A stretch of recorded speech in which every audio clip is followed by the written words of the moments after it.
Good afternoon, everyone, and good morning to some of you. Welcome to the International Energy, Environmental, and Society Dialogue, or IEESD, hosted by the International Institute for Sustainable Development, IISD, and Global Subsidies Initiative, GSI.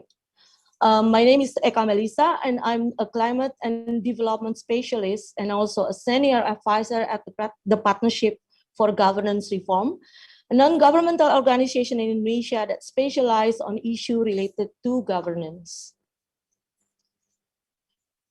This is the first round of IEESD that will focusing on feasibility on green recovery in Indonesia, the role of fossil fuel subsidy reform, and in which we will hear the country's policy leaders' experience and views on green recovery, and the international practitioners and expert views on how to optimize the green recovery policy strategy. Today, we are very lucky to have a list of top-notch leaders with us to give us the keynotes and opening speech for our discussions this afternoon. But before we start the event, I just want to have some housekeeping. So first of all, please ensure that your display name represents your name, as well as your institution. For example, if your name is Irsyad, then you put it Irsyad, IISD. Mohon dipastikan display name Anda terdiri dari nama Anda dan organisasi yang Anda wakili. Contohnya, apabila nama Anda Irsyan, put Irsyan dan IISD. For panelists, please make sure that you are on mute version, except that requested to be unmute by the moderator or MC. Bagi para panelis, pastikan audio Anda tetap dalam posisi mute, kecuali jika diminta untuk unmute oleh moderator atau MC. The webinar is equipped with interpretation feature, so if you wish, please speak in English language and interpreters will interpret to Indonesian language and vice versa. For English speaking participant, if you wish to listen to English interpretations, click interpretations on your Zoom panel, choose English. The Zoom panel can only be seen if you are using a Zoom application. You do not need to change channel when speaking. Other participant and interpreter are still able to hear your voice. Bapak dan Ibu, webinar ini dilengkapi fitur interpretation. Bila berkenan, silahkan berdiskusi dalam bahasa Indonesia dan juru bahasa akan menerjemahkannya ke dalam bahasa Inggris serta sebaliknya. Untuk para peserta pengguna bahasa Indonesia, jika Anda ingin mendengar terjemahan dalam bahasa Indonesia, klik interpretation pada panel Zoom Anda yang hanya akan tersedia pada Zoom aplikasi. Pilih Indonesian. Tidak perlu pindah channel saat Anda berbicara, para peserta pertemuan lainnya dan juru bahasa tetap bisa mendengar Anda. If you would like to ask questions or give comments during or after presentations and during the Q&A session, please type them in the Q&A box by using the following format: name / institution / to the name of the panelist / questions. Jika Anda ingin bertanya atau memberikan komentar saat atau setelah paparan dan selama sesi tanya jawab, mohon tuliskan pertanyaan atau komentar Anda di kotak Q&A dengan menggunakan format berikut. Nama, garis miring institusi, garis miring kepada, nama panelis, garis miring pertanyaan. If you do experience any technical problems, please notify the following co-hosts. Technical support, you can find them in the participant list. In the chat box, you can choose their names and send a private message to the co-host. Jika Bapak dan Ibu mengalami kendala teknis selama webinar ini, mohon hubungi co-host berikut, technical support, di mana Anda dapat mengirimkan pesan pribadi di chat box dengan cara memilih nama co-host di atas. This webinar is also live stream at TNP2K YouTube channel. Webinar ini juga disiarkan secara langsung di kanal YouTube TNP2K. Anda dapat Google TNP2K Komunikasi. You can Google TNP2K Komunikasi to find the YouTube.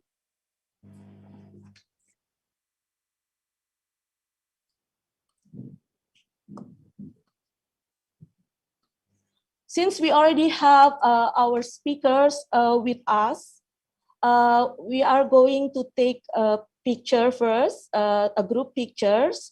So for all the panelists, would you please open your video now?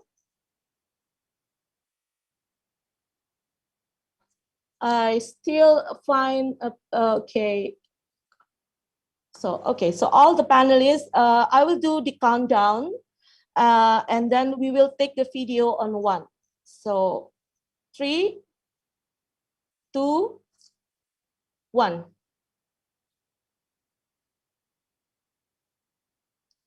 Okay, one more time to make sure that everybody has a good pictures.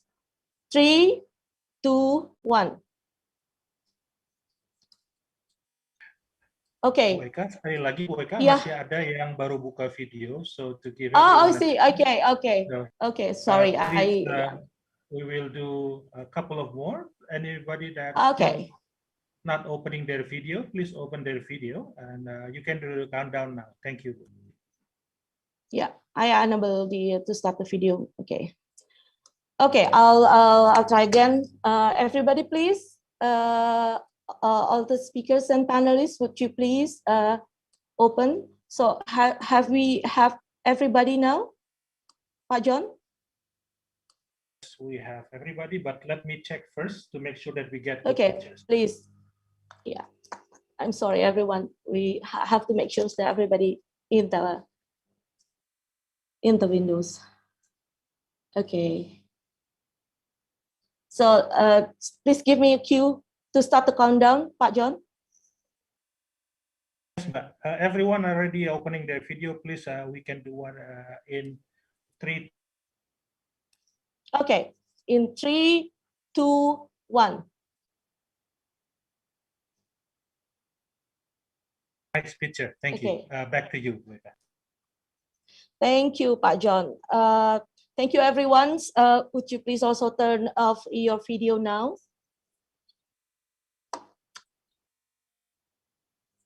Okay, now selamat siang Bapak dan Ibu. Untuk memulai acara ini kita sangat berbahagia karena pada hari ini kita dapat mendengarkan poin-poin kunci dari yang kita hormati Bapak Wakil Presiden Republik Indonesia yang sekaligus Kepala dari Tim Nasional Percepatan Pengentasan Kemiskinan atau TNP2K, yang pada kesempatan yang berbahagia ini akan diwakili oleh yang kita hormati Bapak Menteri Koordinator Bidang Perekonomian, Dr. Honoris Causa Insinyur Airlangga Hartarto, MBA, MMT. Bapak Menteri, waktu kami persilahkan. Bismillahirrahmanirrahim.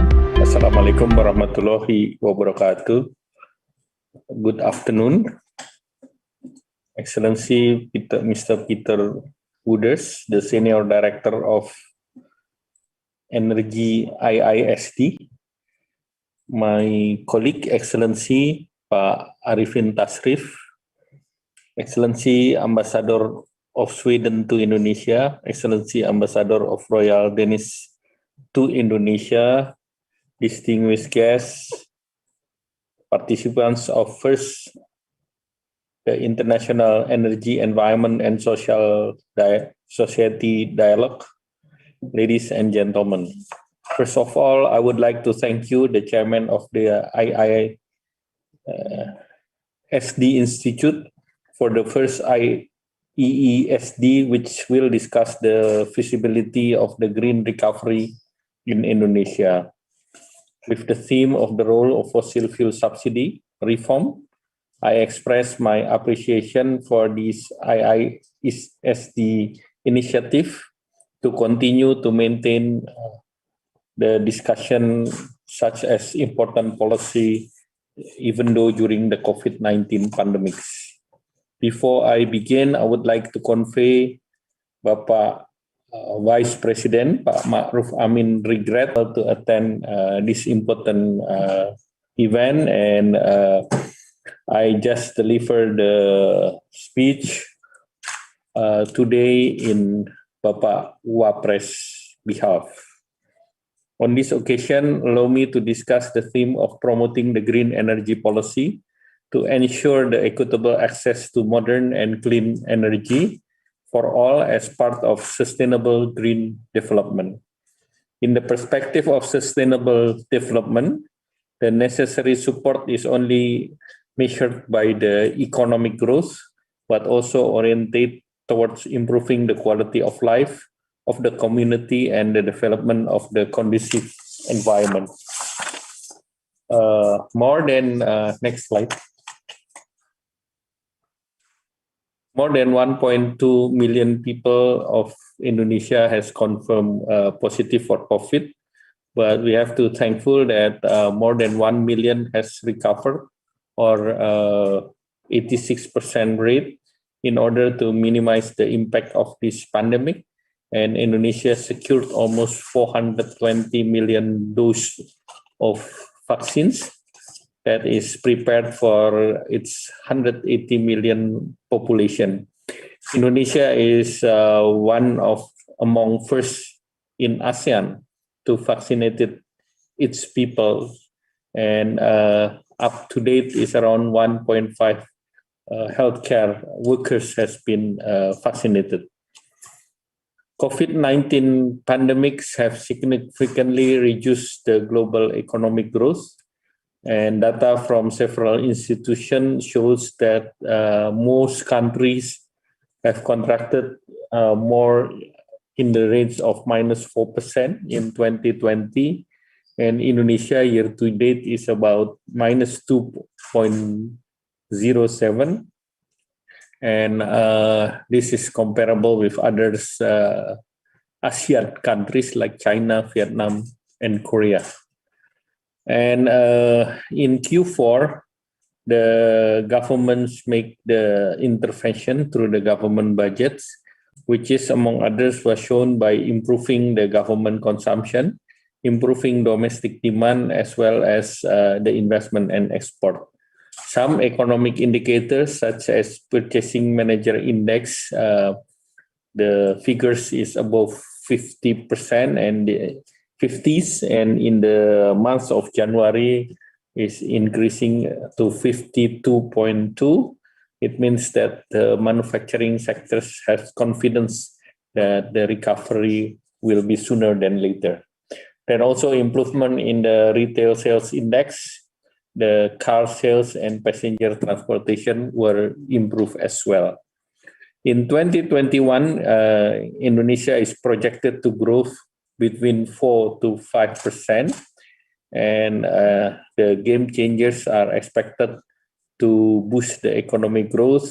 The first is completion of the vaccine 19 program, which in return will encourage confidence in the people to return to its economic activities. And also the second is Indonesia is one of the countries that is during the pandemic COVID has worked on establishing a job creation law. And the job creation law has also remaking or establishing the new government regulations and presidential regulation, especially to improve ease of doing business. And the target is to increase the investment as well as to improve Indonesia balance of trade, import and export. The energy security is a condition that is important for availability of energy and also the public access to energy at affordable price. And in the long term, we also taking into consideration to mitigate and minimize the effect of environmental issues. There are 4 factors that support energy security, namely is availability, which is guaranteed by energy availability in the countries. The second is accessibility, that it seeks to build energy infrastructure for undeveloped areas so as to reduce disparities between regions. Affordability is a key that is during the pandemic COVID-19 is becoming more and more important, that access to the people who are unable or who live in the certain remote areas, and acceptability that is support the preservation of the environments. The factors that support energy security have referred to the 3 pillars of concept of sustainable developments, both in terms of economy, community welfare, and environment. Therefore, it is necessary to implement the competent energy policy so that the direction of growth can cover various factors in sustainable development. Achieving sustainable development is a challenge, but with good collaboration and awareness of its importance, it is expected that the program can be advanced to a region in order to achieve a common prosperity. Of the various sustainable development goals, the closer linkages in energy security also refer to clean and affordable energy development, ensuring access to affordable, reliable, sustainable, and modern energy, and taking important steps to fight the climate change and its effect. Distinguished participants, ladies and gentlemen, at this first IEESD, let me give input that will encourage sustainable development to be in line with promotion of the energy sectors. First is to realize the energy securities that leads to availability of energy access for every citizen with a fair price, affordable price through the region. Second is to accelerate the implementation of renewable energy that leads to clean energy through development of electric vehicles, biofuels, and the use of gas fuel for transportation, electricity, as well as industry. The third is to encourage the development of energy infrastructures and technology that will lead to use of green energy, such as geothermal, hydro, solar power, biomass, so it can be in line with the goals of sustainable green development. Finally, I would like once again to thank you, the organizer, who have invited me to deliver this keynote on behalf of Vice President Bapak Ma'ruf Amin. Indonesia also currently are mitigating the COVID-19 pandemic, and also at the same time to put program to do recovery for the economic towards sustainable economic development. And in the energy sectors, there are few action that the government are taking in these pandemic years, that is implementing the mandatory B30 policy that is supporting to the livelihood of 17 million of CPOs farmers, the green refinery expansion projects that is will making available for combination of fuel and the green refineries, and also the developments toward electric vehicle development. The government has revised the government regulation number 73 with an incentive of relaxing the luxury tax incentive. So with this, I would like to congratulate the participants, and I wish that the discussion today will have a productive outcome of this valuable conference.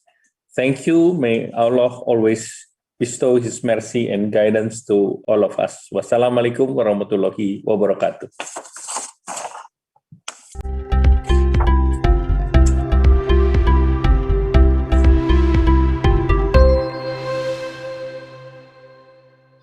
Waalaikumsalam warahmatullahi wabarakatuh. Terima kasih banyak Bapak, Your Excellencies. Thank you very much for your keynote speech. I see there's like three things that probably will be good for all the presenters, the speakers of this meeting will take into accounts for the next sessions, is that to be able to put a good energy policy reforms and sustainable development, we need to look at the availability of the energy access, implementations of renewable energy, and the development of energy infrastructures, and that will lead to the use to clean energy. Thank you so much again, Bapak Menteri. Now we will turn to our second keynote speaker, His Excellency Insinyur Arifin Tasrif, the Minister of Energy and Mineral Resources of the Republic of Indonesia, who will share his vision on how energy policy reform in Indonesia will ensuring equitable access to clean and modern energy. Pak Menteri, time is yours. Thank you.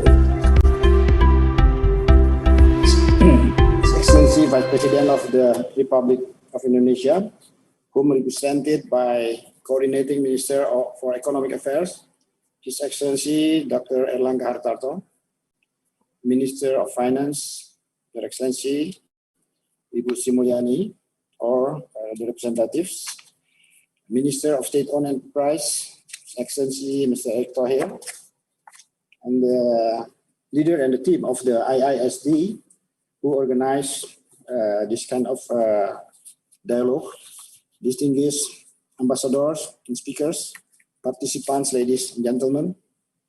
Assalamualaikum warahmatullahi wabarakatuh. Selamat siang. Good afternoon.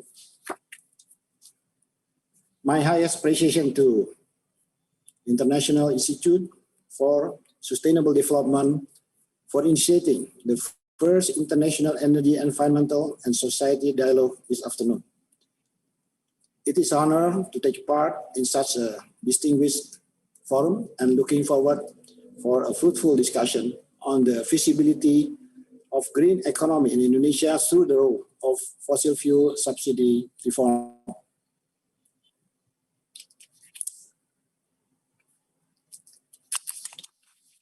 In accordance with the Paris Agreement goal, Indonesia committed to take a part on the global effort to hold the increase of the global average temperature below 2 degrees C, above pre-industrial levels, and to pursue efforts to limit the temperature increase to 1.5 degrees Celsius above pre-industrial levels.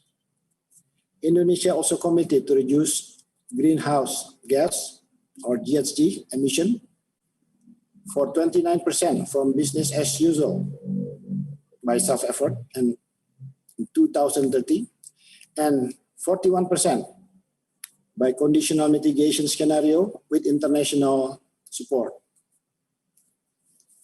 For the energy sector, we committed to reduce GHG emission around 300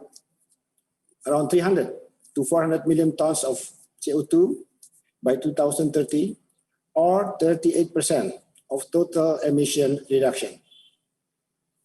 And in 2020, Indonesia's National Determined Contribution, or NDC, realization for energy sector has reached 64.4 million tons of CO2, with main contributors are from new and renewable energy, energy efficiency, and natural gas programs. Indonesia is blessed with enormous renewable energy sources with potential of more than 400 gigawatt spreading throughout the country. However, the utilization is still only around 10 gigawatt, say about 2.5%. Renewable energy plays an important role, not only in combating climate change, but also in implementing the energy transition to a more sustainable future. The government has set a renewable energy target of 23% by 2025.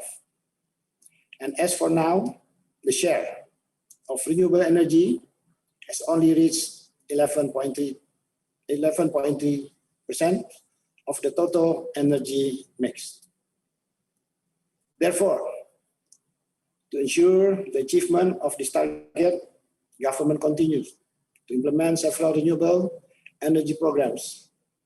Among others are primary final energy substitution by utilizing the existing technology for B30, co-firing, RDF utilization,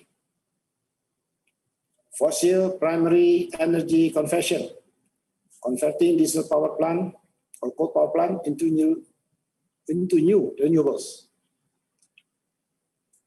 increasing new and renewable energy capacity to meet the new demand, focus on the development of solar power plant, utilization of non-electric new renewable energy, non-biofuel, such as briquettes and drying of biogas agricultural products. Also, acceleration of battery electric vehicle program for road transportation. And the last is about the energy efficiency program. With such a policy, it is projected that by 2035, clean energy share will reach about to 27% or 48 gigawatt, which could reduce Indonesia GHG emissions for energy sector approximately more than 370 million tons of CO2 and support industry to produce green product. In order to reach target, currently the government is preparing the electricity supply business plan or rencana umum penyediaan tenaga listrik or RUPTL in line with a draft of presidential regulation regarding new and renewable energy tariff. Distinguished participants, ladies and gentlemen, the government of Indonesia is currently also drafting a grand strategy energy for the development of energy sector to achieve ideal targets in terms of energy security, energy mix, and emission reductions. The strategy emphasizes on the strategy to meet national energy demand, to improve the trade balance, as well as to develop energy infrastructures. Several targets that have been set in the grand strategy energy related to energy transitions are: first, additional capacity for renewable energy power plant is targeted around 38 gigawatt in 2035, with solar power plant as priority. Solar power generation will be developed around more than 5 gigawatt in 2021 until 2030, spread across Java, Sumatra, Kalimantan, Sulawesi, Maluku, Nusa Tenggara, and Papua. These programs aim to reduce greenhouse gas emissions by almost 8 million tons of CO2. The floating PV in the Cirata Reservoir with a capacity of 145 megawatt. This is the large the largest floating PV in ASEAN, and the project will be completed next year. In the future, this program will be further developed, considering that we have large potential of floating PV in the country, around 28 gigawatt. The rooftop PV development program with capacity of more than 2 gigawatt will be also installed on government buildings, state-owned enterprise buildings and facilities, PLN customer and social institutions, as well as industrial business and household within the next 10 years. This program is expected to reduce GHG emissions by more than 3 million tons of CO2. The government also promotes the use of biomass co-firing in power plant. Target electricity generated from a biomass co-firing program is almost 0.5 million barrel oil equivalent by 2035. The program is estimated to reduce GHG emissions by around 1.7 million tons CO2 per year. Besides co-firing program, the government also encourages the use of waste to power plants or refuse-derived fuel, RDF. RDF is produced from various types of waste, such as municipal solid waste, industrial waste, commercial waste, or agricultural forest waste. RDF has been implemented in Cilacap, Central Java, where the product is used in the cement kiln, and the local waste processing site project in Klungkung, Bali. The government also supports the acceleration of the waste to energy power plant development program, where we have 12 cities have been selected to implement this program. This program expected to be completed in 2025. The government promotes the conversion of diesel to natural gas for power plant program. This program is aimed to reduce heavy fuel oil, which is imported, and then high-speed diesel consumption. Total power plant capacity that will be shifted from diesel to natural gas is about 1.7 gigawatt, with the equivalent gas volume use more than 166 BBTUD in 52 locations. The program will be completed in 2023 and estimated to reduce GHG emissions by around 1.4 tons of CO2. The government also encourages diesel power plants to be converted to renewable energy power plants. The conversion program phase 1 will be carried out on 927 units diesel power plant in 200 locations with capacity of 225 megawatt. These efforts are projected to reduce GHG emissions by 0.74 million tons of CO2. Total diesel power plants that can be converted using in situ energy will be around 5,200 units and managed by local community. By 2021, the use of biodiesel targeted to be 9.2 million kiloliters. It is estimated that biodiesel utilization will reduce GHG emissions around 42.4 million tons of CO2 in 2030. The government also has launched battery electric vehicles program in December last year. The program aimed to improve national energy security by reducing import on oil fuel. It is targeted that BEV will be around 2 million cars and 13 million motorcycles in 2030 and replace oil fuel by about 67,000 barrel oil equivalent per day. This program is expected to reduce GHG emission more than 6 million tons of CO2. And lastly, to support the energy transition program, we have implemented energy management implementation with energy saving equivalent to 7.8 gigawatt, energy efficiency standard by labeling with energy saving equivalent more than 1 gigawatt, energy audit, investment grade audit by IGA with energy saving equivalent to 3 megawatt, and energy efficiency award. It is hoped it will encourage business from all sectors to improve the energy use and energy management system. Distinguished participants, ladies and gentlemen, to conclude, renewable energy and energy efficiency not only essential for combating climate change and significantly reduce GHG emissions. More importantly, the implementation of renewable energy and energy efficiency is one of the keys in assuring a green economic recovery in the post-pandemic era, as well as maintaining energy security and building energy resiliency for our future generation. Thank you.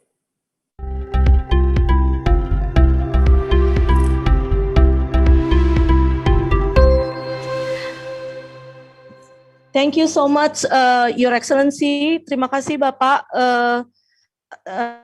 From the keynotes that you have, it does look like that Indonesia has significantly increased its support to the renewable energy project development. And it seems like it's such a great sign for Indonesia to moving into the just energy transition with the current strategy of their energy mix. And Pak Arifin also mentions that the energy transition that we look at is acceleration of new renewable energy, electric vehicle development, and energy efficiency applications. So after the presentations of our two keynote speakers, it is time to move to the opening statement. We have two ambassadors with us.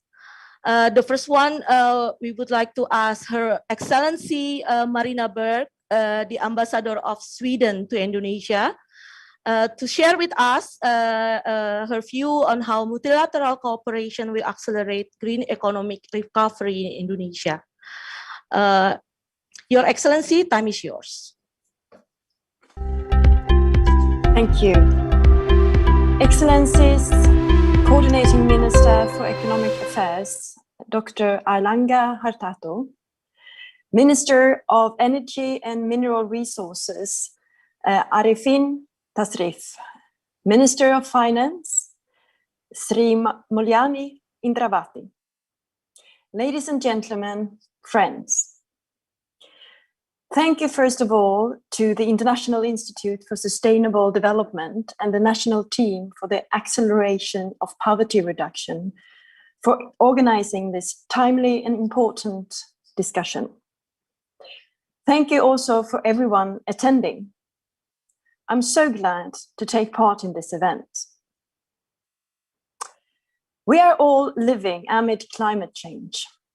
Global warming is increasing and is no longer a distant problem for future generations. It affects all of us living now, whether in Indonesia or in Sweden. But the good thing is that we can actually do something about the climate crisis. And every step we take to reduce our emissions mitigates the negative impact on societies and ecosystems. For this, we need to work together. We need bilateral cooperation, regional, as well as multilateral cooperation. Let me take this opportunity to share some experiences and thoughts from the Swedish perspective. COVID-19 and its global effects is an unprecedented challenge for all of us. And while we now rightly focus on containing the virus, addressing the immediate health crisis and limiting the economic damages, we also need to start tracking our way out of the crisis towards green recovery. We have the chance to rethink development. Broad-based recovery strategies need to be developed to promote growth, employment, and competitiveness. The design of such strategies should include structural elements and be used as an opportunity to undertake important reforms for the future. In doing so, we should endorse the approach of the UN Secretary General. We must ensure that recovery strategies keep us on track towards the 2030 agenda and the goals of the Paris Agreement, building sustainable and inclusive economies. We need to ensure that recovery is based on green transition, and for this, we need more multilateralism and improved global cooperation. When rethinking development, investments should be seen as an opportunity to reboot our economies in a more sustainable way to ensure employment, competitiveness, and export of sustainable, innovative solutions and products. Let me assure you, not least based on Nordic experiences, that a green recovery could help reshape our economies based on our responsibility for the future generations. It could help us create more job opportunities. Greener means richer. It is essential to mitigate the risk of a short-term focus of companies' financial survival, while at the same time holding back long-term sustainable issues. If not doing so, it can evidently lead to a slow transition towards a sustainable society and will most likely increase the financial cost in the long-term perspective. Open and free and in multilateral cooperation are key to combating COVID-19 pandemic. By ensuring open, progressive, and sustainable trade, while working together in the WTO, we can mitigate the economic fallout and set the stage for a strong, sustained, and inclusive economic recovery. We should strive for rules that support global growth, underpin our climate and environmental goals, facilitate the participation of developing and least developed countries, benefit women and men, girls and boys equally, and thus contribute to the achievement of the 2030 agenda.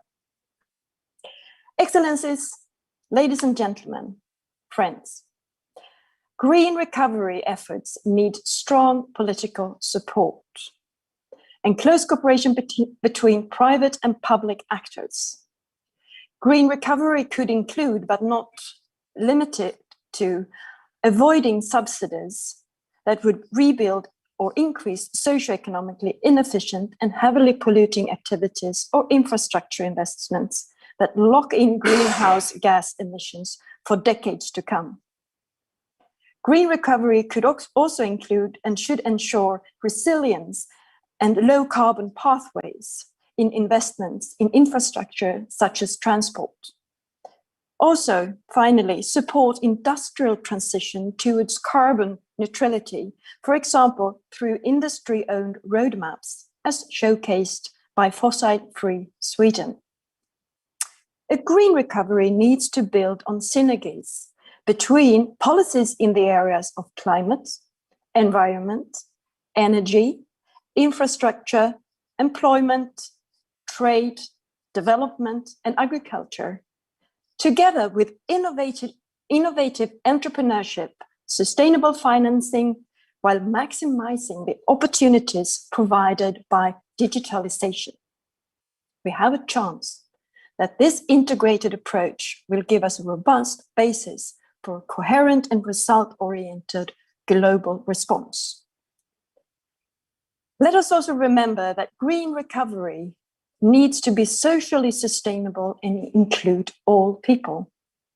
In line with the Paris Agreement and the 2030 Agenda, and not least for economic reasons, women and men must have the same opportunities to be involved in relevant processes.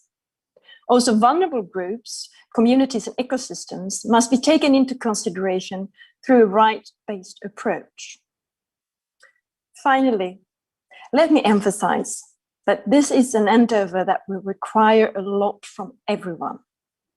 The complexity tells us that global cooperation is key, and we need to work together. I'm so happy to say that Indonesia and Sweden do not start from zero in our bilateral cooperation. Since 2017, our two countries have a memorandum of understanding in the field of energy, boosting our common efforts for smart and green energy markets. The Swedish Energy Agency, the Swedish Embassy, and Business Sweden here in Jakarta have continuously been working with Indonesian counterparts in this regard.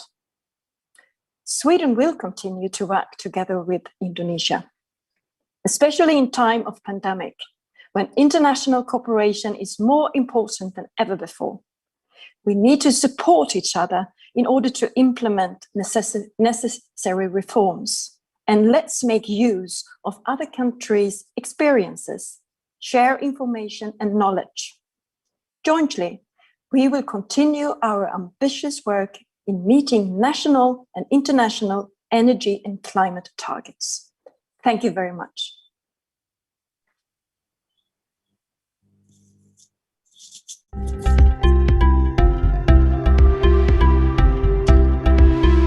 Thank you very much, Your Excellency. Indeed, green recovery needs to be sustainable and inclusive. Therefore, it's very important for us to have integration in many different sectors, and that for sure international cooperation is really now indeed more important than ever before. I reiterate one of your what you mentioned: greener is richer. Thank you, Your Excellency. The second opening statement will be presented by His Excellency Lars Bo Larsen, the Ambassador of Royal Danish to Indonesia, Papua New Guinea, and Southeast Asia, on how the policy reforms could make energy transitions as an economic benefit. Your Excellency, time is yours. Thank you very much for this opportunity to address this important topic. And first of all, let me congratulate the International Institute for Sustainable Development for organizing this important discussion at this very moment, and also to greet the other speakers. I think a very impressive lineup, especially, of course, the Coordinating Minister for Economic Affairs, Erlangga Tanto, and Energy and Mineral Ministers, Arifin Tashrif. And thank you so much for all the insights that you shared with us. I think this is giving a good basis for further dialogue. I emphasized before that I think the timing is very good right now for this discussion. Why? Because on the one hand side, the world is going green on energy. It's a development that's been in the making for a while, but right now we see an acceleration around the world. More countries are coming out with very ambitious climate pledges. Prices for renewables are going down, and we also see that renewables are a real job creator in many, many countries. At the same time, we are of course facing the pandemic, all countries around the world, and I appreciate and agree very much with the points made before, also by the ministers, that post-COVID recovery and the green transition go hand in hand. So right now, the situation around the world is that we see all major actors are taking quite bold steps towards ending also the use of coal and transitioning into green energy, both from the US, from China, from India, and from the European Union side. We have taken the approach from the beginning of the pandemic here to combine the recovery of the pandemic with a green transition in quite impressive and ambitious green deals and injections into our economies. I think looking at Indonesia, I think right now there is a unique opportunity this year to make the same combination of post-COVID recovery, but also to look into the fiscal management of the energy sector, and also at the same time to improve some of the social dimensions of energy that were also mentioned by the speakers before me. The good news is right now we do have plenty international financing ready to be put to use when it comes to the green transition, simply because the business case is there, as we see some of the greener energy forms are being cheaper day by day. But let me stress at the beginning here that political signals are also important. I appreciate very much the ambitions that were put forward also just before by Minister Arifin of the renewable target of 23%. I think it is important to pursue that goal, but I think also that there is a scope to come forward with even more ambitious goals on longer term for 2030 or 2040. And also, I think at some point, we'll also need to be looking into discussions on maybe also stopping investment in new investments in coal. Now, as the subject today is subsidies and also how to combine the green recovery with subsidies, let me just make one remark on that, on one of the hidden subsidies that we see right now, which is the energy price across Indonesia. Right now, today, the tariffs for electricity are lower than the generation cost on average, no matter which kind of source of the generation. And this, of course, in turn, gives a need to also subsidies for the PLN. I know that I think even last week we saw a new capital injection into the PLN for exactly that reason. I think my basic point is, if the PLN is able to obtain tariffs that are closer to the average generation cost, then the need for subsidies for PLN will of course be lower. And it will also at the same time allow for a more optimized procurement strategy that will in turn lower the cost of generation for energy. One, simply when building new power plants, renewables is often cheaper than fossil fuels, so they need to be able to compete at the same level. Secondly, the technology development is so fast that electricity from solar is now in many cases cheaper than, for example, from coal. And if we look further ahead, I think the business case will be even better. And that will also in turn lead to a better economic performance of the PLN. Of course, the subsidy is also there for a reason, for good reason, primarily for a social reason. And I think we also need, especially after COVID, to take this into account very seriously. And if the tariffs will be closer to the average cost of energy, of course, there'll be a need somehow to compensate at least parts of the consumers here. We've seen during COVID quite innovative schemes around Indonesia, how to support households. I think all countries have developed their own systems to do this. One thing that we have noted here is the innovative system of vouchers for IT access. In theory, you can think about the same to give vouchers for energy access for some of the poorer households. Another dimension, when it comes to the social dimension here, would be also the access to energy, the availability, as Minister Arifin said, for energy across also the remote areas.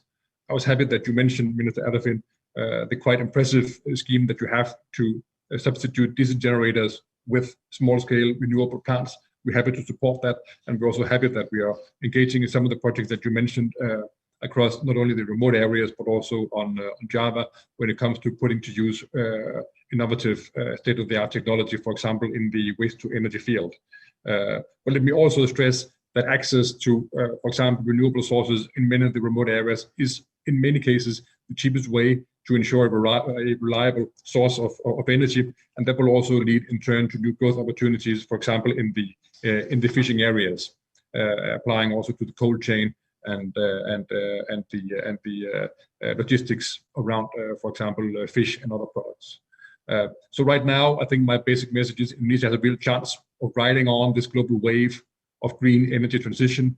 Of course, a prerequisite is working more in exactly the areas that we heard in the beginning from the ministers.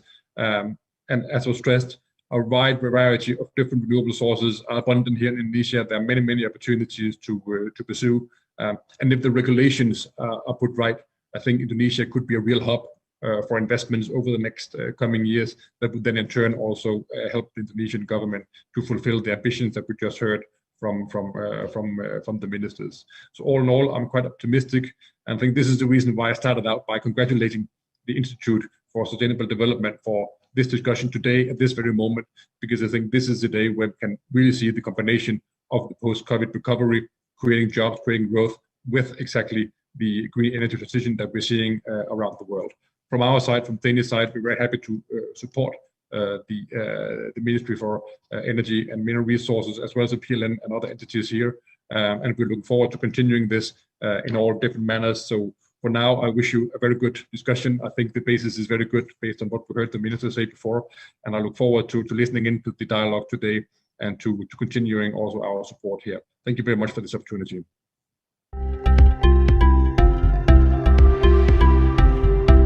Thank you so much, Your Excellency. I noted that it's really, if we can look at the options to really looking at the energy transitions and use it as a to really increase the economic benefit, that will be really good to support the Indonesia strategy on green recovery. There is a lot that you mentioned. That is important to look at the coal transitions renewable. It's also good to look at the electric subsidy to economic prices, and then on the green energy, green jobs, and health. Thank you again. And now, since now that we already have our two opening statement, the event is formally open. And I will start the first sessions that will discuss national view from some of the policy leaders on the green recovery. So this is the first session. It looked more on the Indonesia view or Indonesia experience on the green recovery.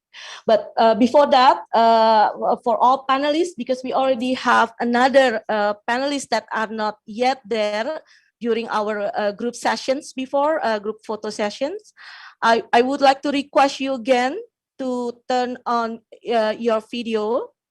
We are going to take another group picture.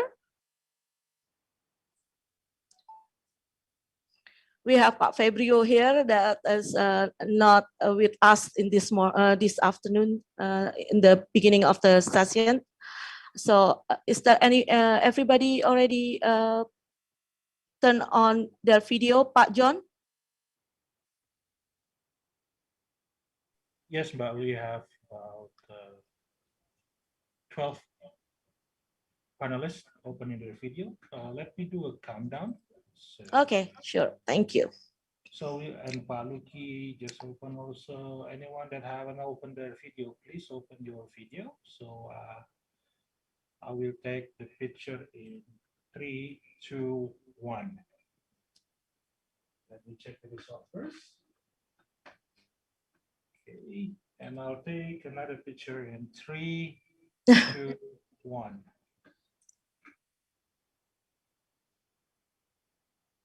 Okay, looks like we got good pictures, but just to keep it safe, let me take another one. Thank you. 1, 2, 3. That's a nice picture. Thank you. Good. All good. Okay. Thank you, Pak John. So let's start the first session, the green recovery in Indonesia. The first presentation, it will be from Her Excellency Sri Mulyani Indrawati, PhD, the Minister of Finance of the Republic of Indonesia, that will share the view on how energy subsidy policy reforms can improve fiscal capacity in Indonesia. Since the presentation, since Ibu has other important matters to attend, the presentation will be presented by Mr. Febrio Nathan Kacaribu, SE, MIDEC, PhD, the head of Fiscal Policy Agency of the Minister of Finance. Pak Febrio, time is yours. Thank you.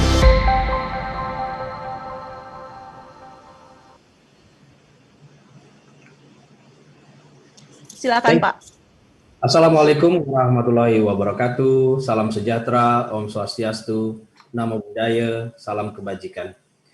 His Excellencies, Her Excellencies, Bapak Erlangga Hartarto, Coordinating Minister for Economic Affairs, Republic of Indonesia, Bapak Arifin Tasrif, Minister of Energy and Mineral Resources, Republic of Indonesia, Her Excellency Marina Berg, Ambassador of Sweden to Indonesia, His Excellency Lars Bo Larsen, Ambassador for Royal Danish Embassy for Indonesia, Papua New Guinea, and Southeast Asia, Bapak Randi Christiansen, Economics and Financial Analyst, IEA, Ibu Eka Melissa, Senior Advisor, Partnership for Governance Reform as Moderator. Thank you very much as well to all participants who can attend this great event.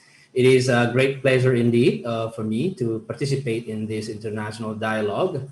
On behalf of the Minister of Finance, please allow me to share our experience regarding Indonesia's fossil fuel subsidy reform, the need for future reform in energy subsidy policies, and somewhat about the energy transition towards clean and sustainable energy. This energy subsidy policy reform is part of our agenda towards more sustainable fiscal and environmental policy. Ladies and gentlemen, there is a mismatch between energy production and energy consumption in Indonesia. Production of oil is low, while demand is still high. Meanwhile, the production of LNG is high, but not met by demand accordingly. To date, Indonesian energy mix is still dominated by fossil-based energies, oil, gas, and coal, while renewable energies share remains modest. Domestic oil production has declined in the last 2 decades. On the other hand, the demand is still increasing. Oil imports needed to fulfill our energy demand, which has made Indonesia become a net oil importer starting from 2003. Overall, oil and gas trade balance recorded a deficit for the first time in 30 years since 2012, which contributed clearly to our deficit overall of Indonesia's trade balance. I would like to share some points on this. First, clearly Indonesia is a net importer of oil and gas, and this is caused by increase in oil and gas consumption while production kept decreasing. This clearly resulted in negative oil and gas trade balance, which contributed to Indonesia's overall negative trade balance, as I mentioned. Second, energy subsidy took a big portion of government budget. If we look at from 2008 until 2014, for example, on average, energy subsidy accounted for around 20% of the central government budget. This is very big. This large energy subsidy spending clearly has limited the fiscal space needed for more productive spending, such as infrastructure, not to mention for human capital investment. Thirdly, this energy subsidy was poorly targeted. Most of the energy subsidy was consumed by the middle and upper income households, not effective at reducing poverty nor inequality. And then the fourth thing, this energy subsidy has become a disincentive for developing renewable energy, since more expensive renewable energy sources become less competitive than its subsidized fossil-based competitor. Indonesia has gone through several reforms, a round of reforms regarding these energy subsidy policies.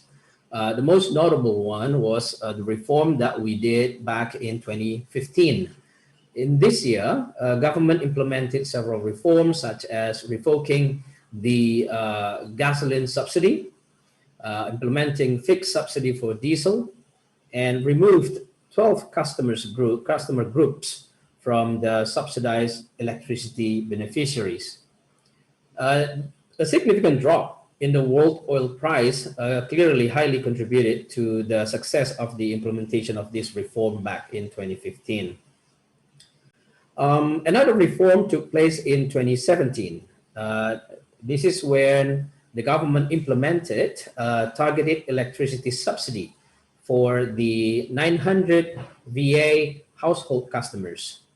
Since then, only households that are listed in the database for poverty reduction, so this is a specific database, we call it DTKS, only households that are listed in this database are eligible for electricity subsidy.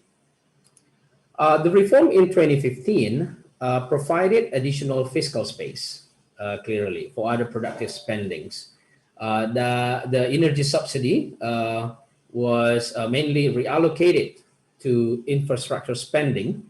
That was quite significant increase in 2015. The government continued the mandatory spending, that is 20% of our budget for education. This was since 2009.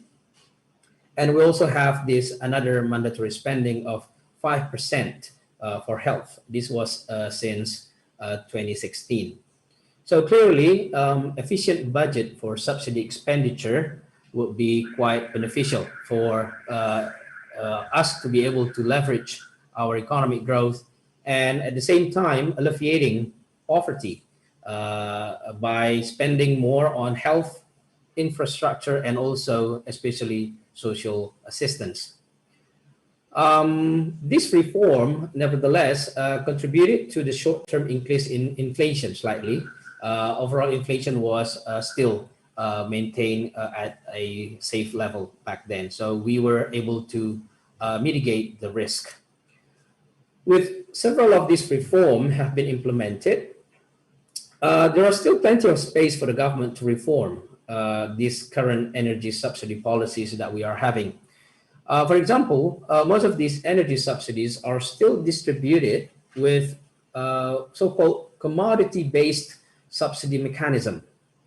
Our study and a lot of studies have shown that commodity-based subsidy is actually creating inclusion error since a lot of non-beneficiaries, non-eligible beneficiaries still have access to the subsidized commodities.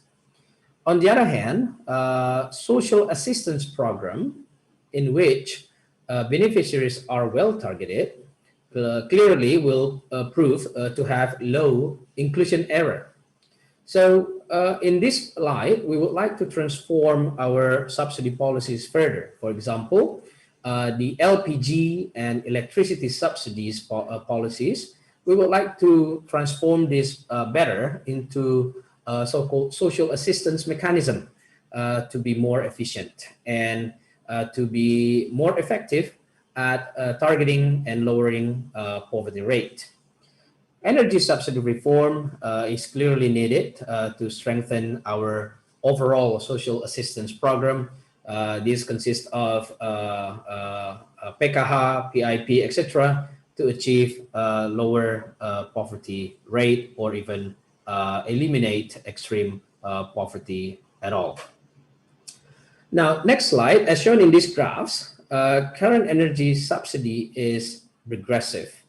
Non-targeted energy subsidy mechanism creates benefit leakage in which upper income households are still benefited more as compared to lower income households. This leakage is apparent especially on the LPG, diesel, and kerosene. Benefit distribution of these subsidies are determined by the number of consumption, which is in line with the purchasing power. Therefore, the higher the income, the higher the energy subsidy benefit received. There is an exception for example, for the electricity subsidy. We see that this is actually more progressive, which means it is better targeted.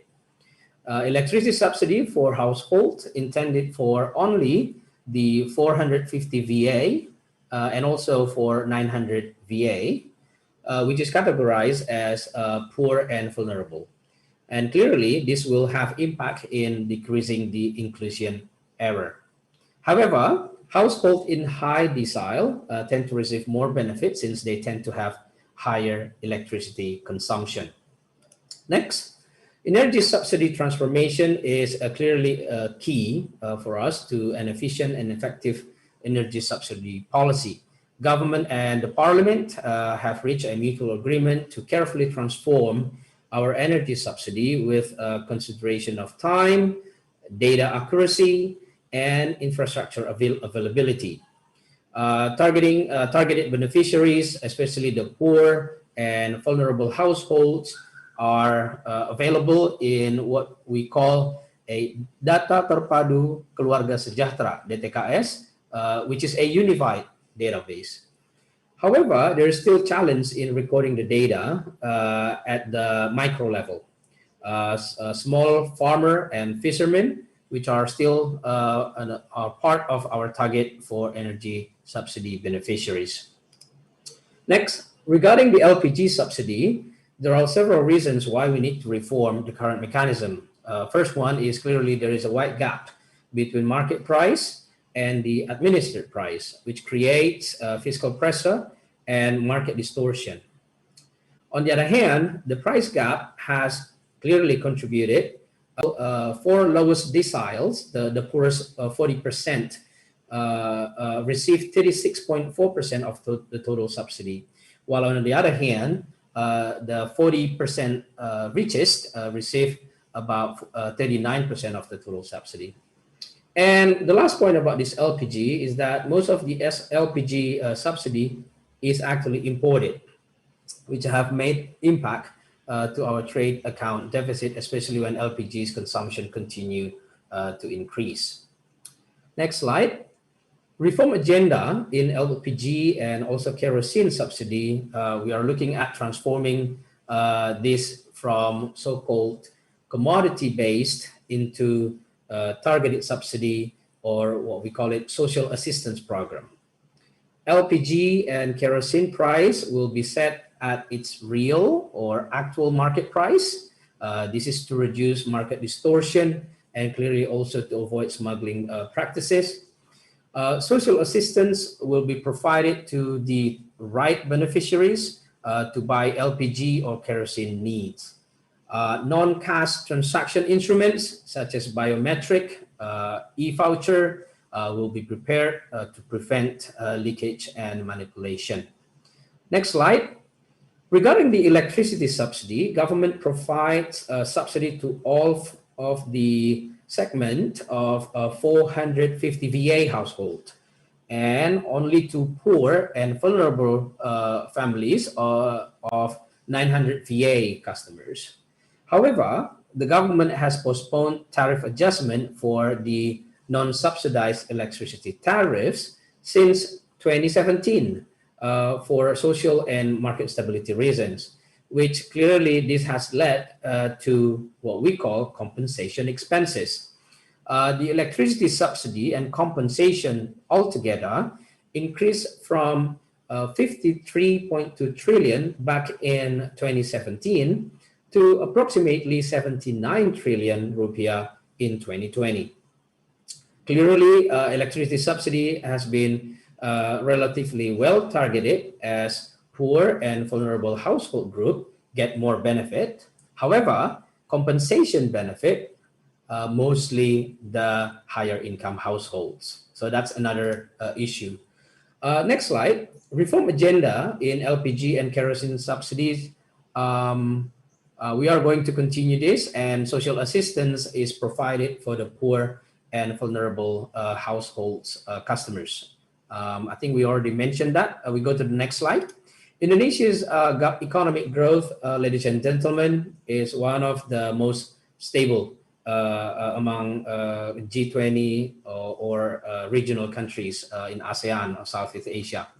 Clearly, this is supported by credible fiscal management and structural reforms. In ensuring a sustainable growth ahead and cope with the global challenges, Government of Indonesia, we have a strong commitment facing these issues. We are looking at several risks of trade wars, fluctuations in commodity prices, climate change, and also including we would like to ensure our national energy security and sustainability. As part of the commitment to the environmental sustainability, Indonesia committed to support the carbon dioxide reduction based on Paris Agreement by 29% by 2030 on our own effort, and 41% in 2030 with some international support. Energy is the second largest contributor sector to achieve, when Indonesia trying to achieve our commitment on the emission reduction by 2030. In this picture, we see 314 metric ton of CO2 emission reduction. Developing renewable energy is crucial to achieve this emission reduction target in energy sector, since it contributes as much as 170 metric ton, more than half of the CO2 emission reduction of our commitment. This commitment, ladies and gentlemen, is in line with the target to achieve renewable energy target, which is set at 23% by 2025 or 31% in 2050, based on our national energy mix currently. Renewable energy development is crucial not only for reducing further emission, but also for ensuring the sustainability of energy when the fossil fuel energy runs out. However, although renewable energy shares in the energy mix keep increasing, it is still quite far from our target. So we need significant efforts to ensure that we achieve these targets. Next, to promote the development of the renewable energy, government could intervene through fiscal policies that is channeled to revenue, for example, like tax incentives. It could be also through the expenditure, through the ministry spendings, and also through financing, for example, direct lending or guarantee scheme. However, we are all aware that fiscal space is getting still very limited, especially in the next several years. Therefore, government has to create other sources of financing through blended or so-called creative financing, such as issuance of green sukuk, also establishing geothermal fund. There's GREM, there's GUDP, environmental pooling fund, we call it BPDLH, and also there is the establishment of SDGs Indonesia 1 at PT SMI. We also have GCF and other platforms that could support renewable energy development. In terms of tax incentives, there are several that are available at the moment.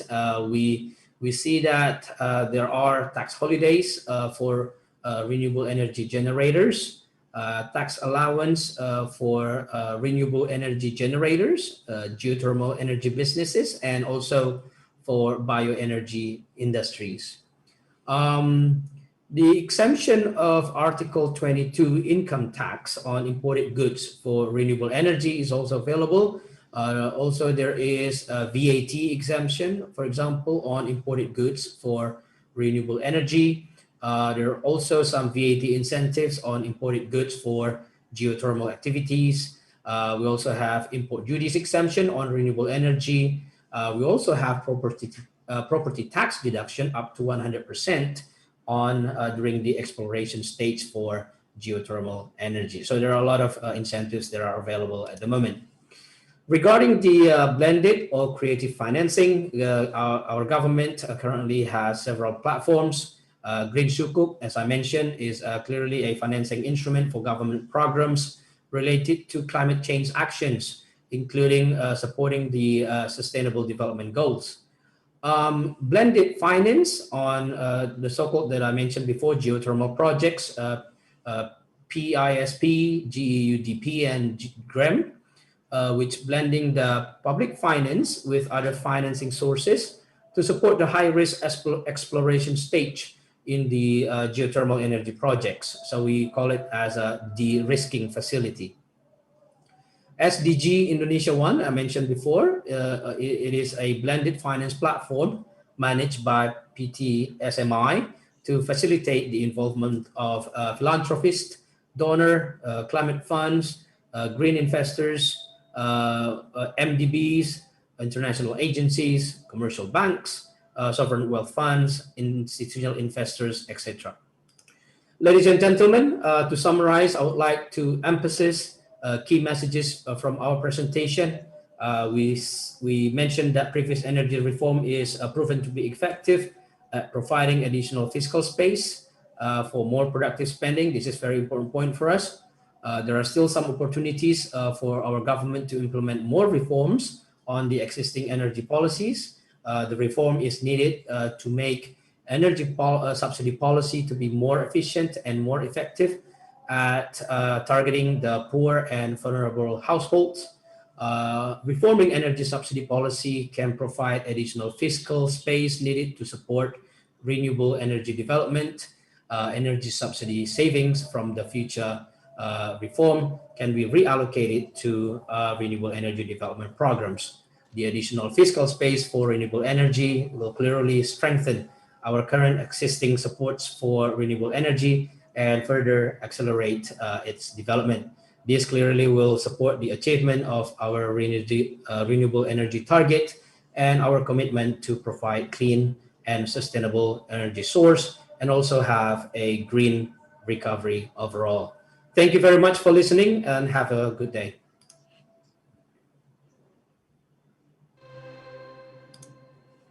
Thank you so much, Pak Febrio. We noted that that Indonesia has actually already done the energy policy reform several times, and there's a lot of lessons learned that we can have from your presentations. The next, we are going to have the second speaker, which is Ms. Randy Christiansen, the economist and financial analyst on clean electricity from the International Energy Agency. Madam, you have 10 minutes to present. Time is yours. Thank you very much. Technical support, are you putting up my slides? Oh, sure. I will ask them to, here promote you as they go. co-host. Okay.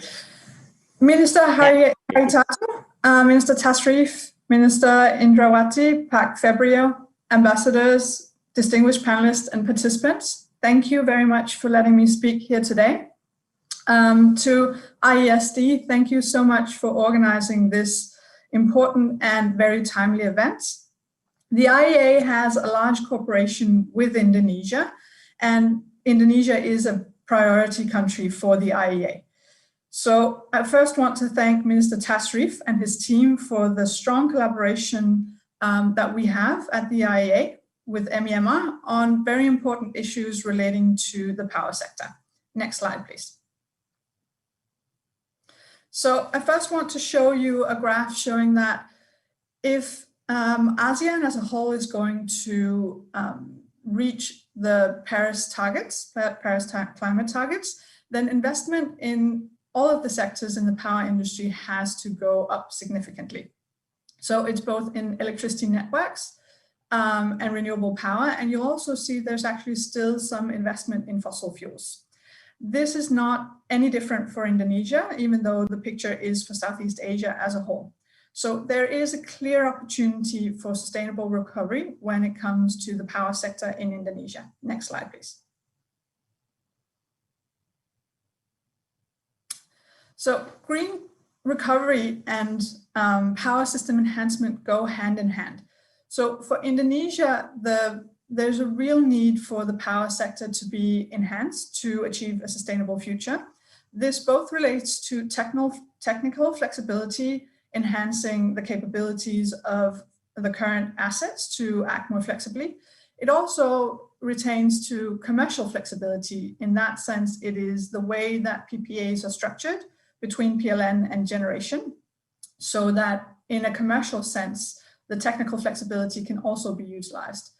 Digitalization is also a main point for Indonesia because once the power system starts to transform, there's a higher need for optimization, visibility, and predictability of the power system. So investment and financing is a scarce resource, not only for Indonesia, but for the rest of the world. And this means that clear prioritization must take place. One major opportunity for Indonesia to increase investment is to increase investor confidence. If you increase investor confidence, you will enable higher degrees of private investment, for example, in transmission and in distributed energy, such as solar PV. It's important that when the state budget is used for investment in the power sector, that there is an identification of the investments that have the highest return on investment. And this should be across both hardware, software, and institutional investments, because it is not a straightforward business case if you build your way out of the energy transition or you design your way. And I think it's an and, not an or. So these things need to mix. So having a holistic approach to power system development and power system enhancement does go hand in hand with green recovery. Next slide, please. So I want to show you one thing that the IEA did with MEMR, which was an analysis on enabling environments for accelerating investment in renewable energy. So the puzzle really does have many pieces, and remuneration mechanisms are one of those pieces, but their proportion and their scale really does depend on a lot of other factors. So permitting processes, bankable PPAs, social acceptance, grid infrastructure, and long-term RE targets are all part of the puzzle of creating an environment where you're attracting a lot of private investments. So in countries where you don't have these enabling factors, the subsidy needs to be very high to compensate for the risk that investors perceive when investing in the country. But there is a clear opportunity for Indonesia to make policy reforms, especially on the way the PPAs are structured, the way the tendering happens, the pipeline of future investments that will increase this investor confidence and thus lower the need for high compensation. And I think this is key for Indonesia. We're already seeing some really, really good signs out of Indonesia. As Minister Tasrif brilliantly presented, there are a lot of targets. And we expect a presidential decree coming up on renewable energy, but it's really important that these high-level policy targets are followed up by very specific implementation regulation that ensures that the details are ironed out, because for investors and bankable PPAs, the devil really lies in the details. Next slide, please. Another piece of work that the IEA is working with Indonesia on is business models for privately financed transmission, because it doesn't just need to be generation assets that have private investment. Transmission is another option. I do realize and understand that Indonesia has quite strict laws on who can operate the transmission system, but that does not mean that you cannot have private financing go into it. And enabling private finance in different parts of the power system will help bridge the financing gaps that can exist to achieve the government targets.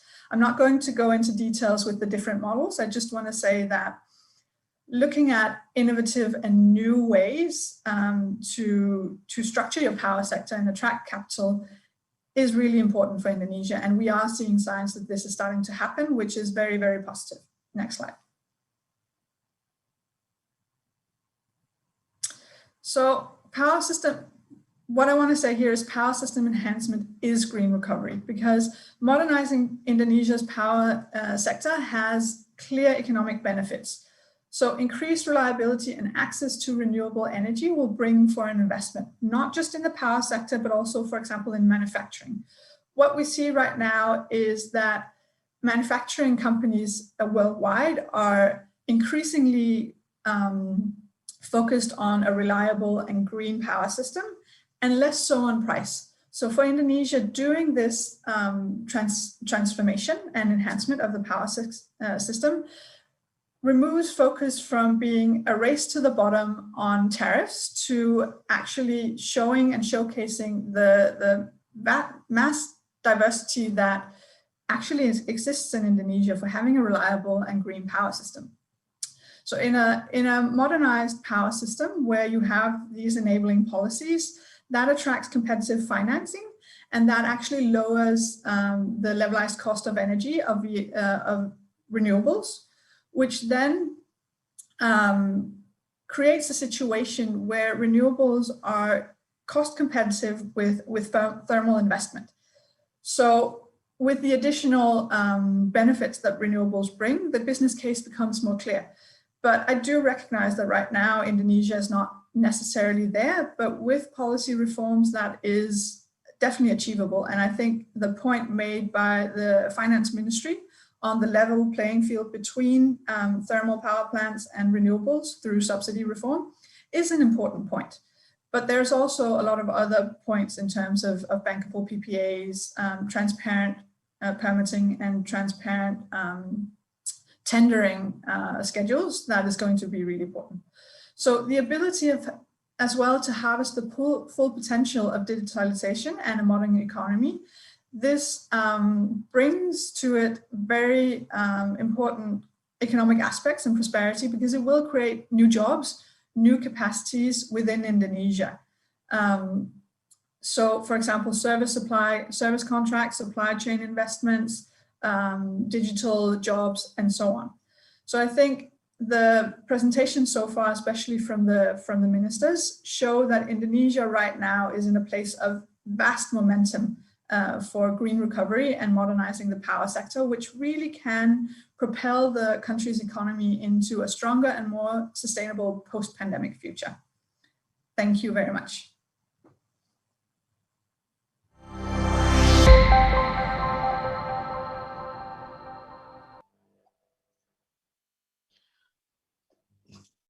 Thank you so much, Ms. Randi. I noted that you keep saying that this is actually the right or the best timing for Indonesia to really do our energy policy reforms, and that we do need the clean, predictable policies and institutions to also help to implement such reform. Okay, so next, with that, we come to the end of the first session. I'm sure you all, a lot of you have a lot of questions, and as we said before, we will not take the questions now. It means we will not read the questions now or having a Q&A sessions at the moment, but you are free to leave the questions on the Q&A box. Because we will look at it and then we will bring it up after the second session. So I just want to remind all the participants, if you have a questions or comments, feel free to put it in the Q&A box at the moment. So we now turn to a more international perspective, and we have a list of 3 international speakers that can help us go through the sessions. The first presenter that we have is Ms. Iveta Geramsinchuk, PhD, who is the lead for sustainable energy supplies from the International Institute for Sustainable Development. Dr. Iveta, you have around 10 minutes to presentations. Time is yours.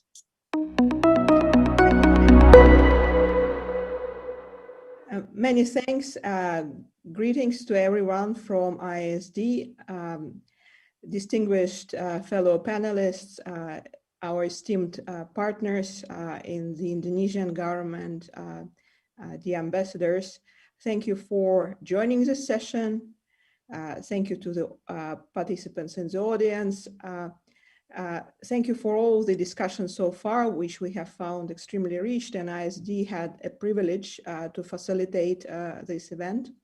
My presentation will focus more on international experiences, probably as a source of inspiration for Indonesia, and is based on some of the research we are conducting with partners in large emerging economies and also internationally. Globally, there are very significant resources which are now mobilized for recovery, around 15 trillion US dollars. But at the same time, more than 110 countries have pledged to become net zero. This by 2050. China also has a similar commitment by 2060. And other countries in Asia that have these pledges are the Republic of Korea and Japan.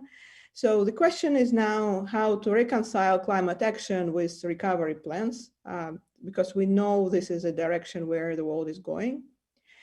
We know that between 3 and 5% of the total public money commitments to recovery relate to the key sectors responsible for energy production and consumption, such as power generation, resource extraction, but also mobility, buildings. And we know that still some of these commitments are dominated by fossil fuels. However, over $200 billion according to our research, has actually gone to support clean energy. And we can say that from the experience prior to the pandemic and during the last year, the principles of green recovery would generally include counteraction, resistance to the introduction of support measures for fossil fuels. That's the baseline. But then also we can actually raise money for recovery through fossil fuel subsidy reform, especially now is the opportune time because oil prices are low. There is an opportunity to implement fossil fuel and carbon taxation, especially on large fossil fuel producers and consumers. And of course, this has to be done with targeted support to vulnerable groups. So just generally, the energy policies that we have, including fiscal policies, have to be more targeted. We also need to spend recovery money wisely. So because renewable energy subsidies per se don't mean that they are going to be efficient. So a lot of detail is in the design. There are a lot of questions in the chat already and in the Q&A box about the high cost of renewable energy in Indonesia. So in Indonesia, probably there is still a need for government support and subsidies for renewable energy to achieve economies of scale. But this is not to be on the permanent basis because, as you have heard from the colleagues from the International Energy Agency, renewable energy is actually cost competitive in a lot of jurisdictions, and I'll later on give examples from India and some other countries. And of course, we need to implement recovery and the clean energy transition policies, providing support to those communities, workers and regions that are fossil fuel dependent. This is about economy diversification, and Indonesia has actually done extremely well in becoming less reliant in its budget on revenues, for instance, from fossil fuel extraction, and diversifying its economy, achieving a very diversified tax base. So from our research, which is consolidated in the energy policy tracker, you can visit the website and play with the data, compare different countries to each other there. We can say that for clean energy policies, the largest investments so far have probably been in clean mobility. So it includes the switch from personal cars and other fossil fuel driven transport to rail, but also from airlines to rail. It includes large packages for electric vehicles and charging infrastructure. This is for the G20 countries and 11 other countries that we have so far looked at. As we discussed previously, oil subsidies, oil product subsidies are particularly linked to the transport sector in countries like Indonesia. Then, of course, there is a lot of support going to multiple sectors at the same time, including resource extraction. And in this respect, the geothermal power has been mentioned for Indonesia, for instance. There may be opportunities there. A lot of measures go to support energy efficiency in buildings and other green retrofits. And power generation is important, but it's actually like the smallest of these 4 areas, so under $20 billion. But I should say that we still see a lot of packages, like Japan passed an $18 billion package for clean energy, which is not specified exactly which sector is going to. So there may be actually more for power generation. And again, in power generation, it's not just renewables, it's also energy efficiency in networks and throughout the value chain. So again, from this data, we can see that fossil fuels are still receiving a lot of support, but in this graph, I excluded all support to fossil fuels and other energy, leaving just clean energy, meaning energy efficiency and renewables. And we can see that in Asian countries in particular, the leaders include China with very large programs for energy efficiency in buildings, but also support to rail and clean mobility. Japan, which I mentioned before, India, with very large support for renewable energy in the areas where it needs support, because in India, generally, for new builds, renewable energy is the cheapest source of generation. So it's more about things like grids and integration of renewables into the energy system. Many of you may have heard about Green New Deal in the Republic of Korea. And then Australia and New Zealand in Asia and Pacific also have very interesting best practices. So more specifically, I have a couple of examples on this list. So reconciling the needs to improve energy access, for instance, and clean energy transition in India, one of the state governments, the state of Andhra Pradesh, approved such measures: 9 hours of free solar power during the daytime for farmers. In Brazil, another emerging economy, there have been large investments from the National Development Bank for wind power.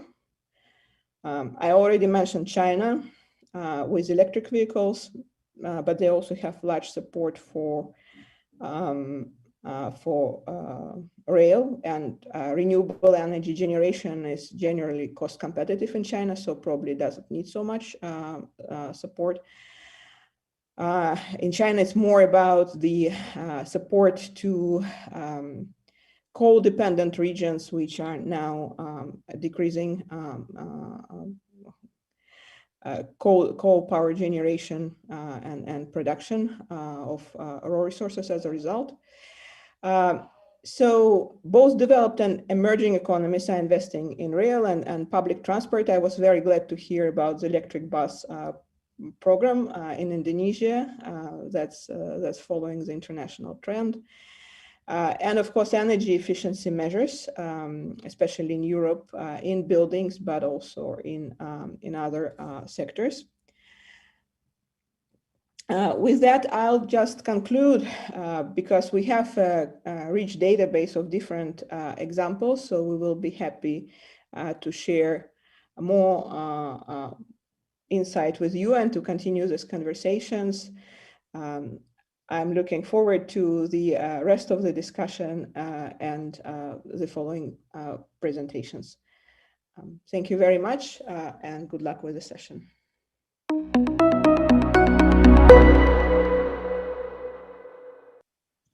Thank you, Dr. Iveta. It's such interesting studies, and I believe that the participants could also see the link and then try to look at it.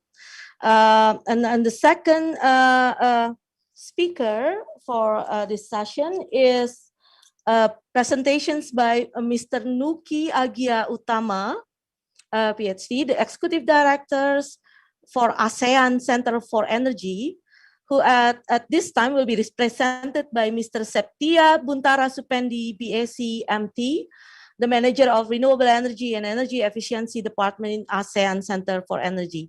Mr. Septia, you also have around 10 minutes for presentations. Time is yours.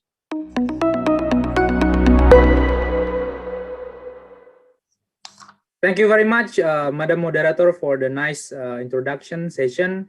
Very good afternoon to all of the excellencies, speakers, and audience who attending the first International Energy, Environmental, and Society Dialogue.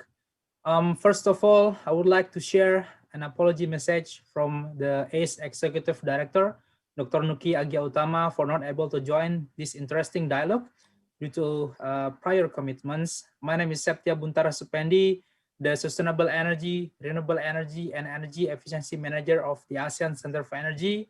Allow me to share a presentation to you for this the second session. Next slide, please.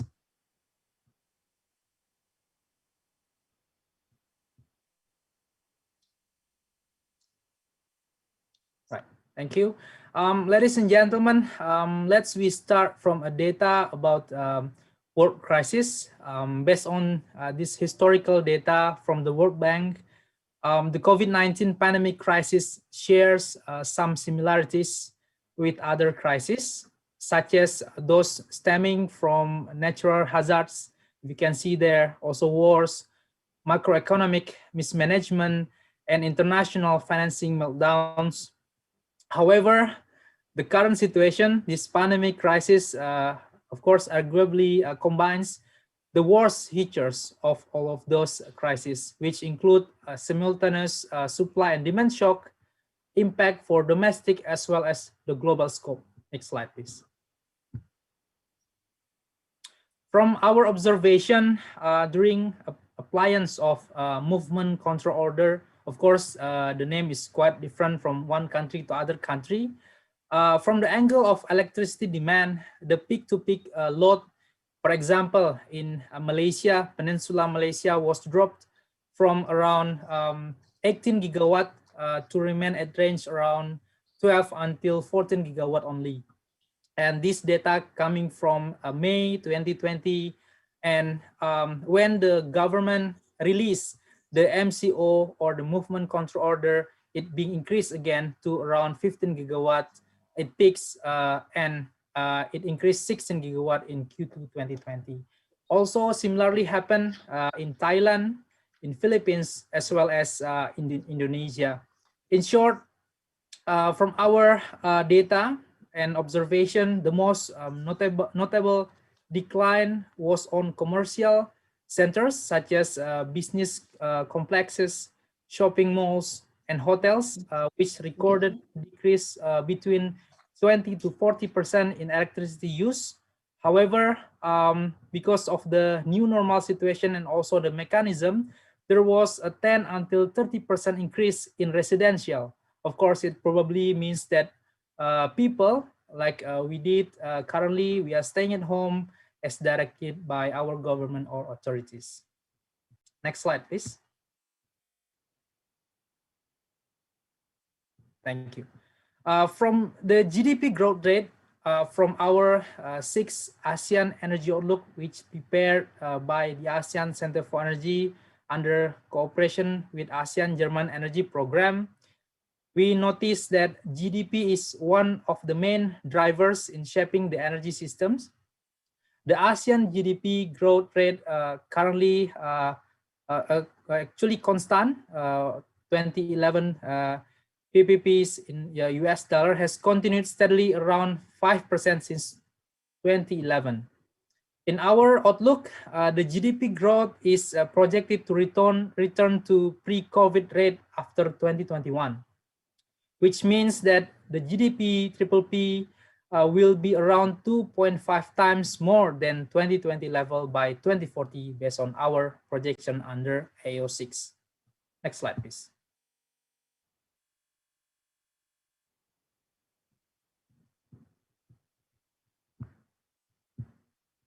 Thank you. Of course, the GDP is the main variable in our projection. Due to the falling GDP, we projected that both for energy demand and supply will be declined on short and long-term period. Next slide, please. So let's have a look on oil and gas sector. Based on our data and information, the industry get affected much compared to other due to its dependency on natural resources and a lot of variables, including geopolitics and other. Next slide, please.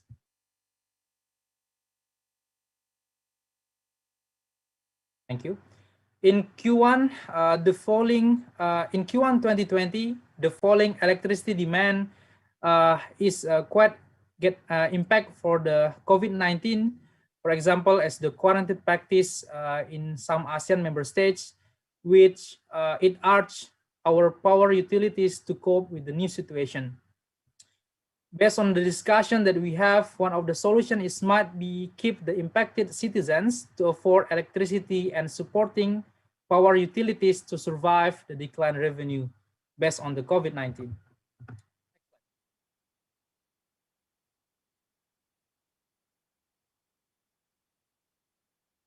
Next slide, please. Thank you. Talking about the green recovery, we often correlate it with renewables. In fact, this sector is also inevitably hit by this pandemic. Remarkably, under the disrupted supply chain and logistics, which caused inevitable postponed projects, but again, this sector got benefits since not really affected by the natural resource availability because of the availability of the sun, wind, and others. This pandemic actually creates both opportunities and threat to renewable energy development, as the target and priority of government are still on fence based on the current situation. Next slide, please. Slide, please.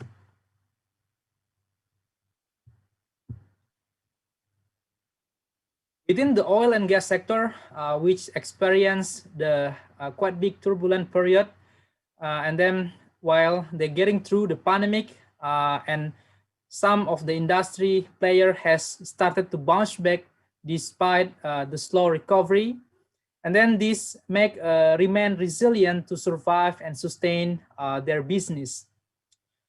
Both government and industry played very critical roles in addressing this challenging situation by providing adequate policy measures. And we noted the assistance has been provided by most of the government from our ASEAN member states, such as prioritizing to purchase local fuel, loosening existing energy policy, and selling gas at lower price. Meanwhile, the industry has adopted agile strategy by cutting costs and its capital expenditures. Next slide, please.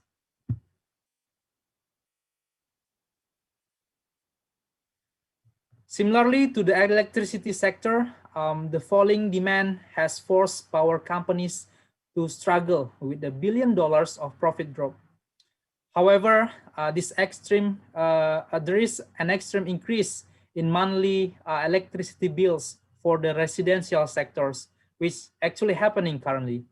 This might be a very good news, but certainly requires very good support from the government to provide economic assistance in reducing and exempting tariffs, probably of monthly electricity bills to lower tier class customers, which very much affected by the COVID-19.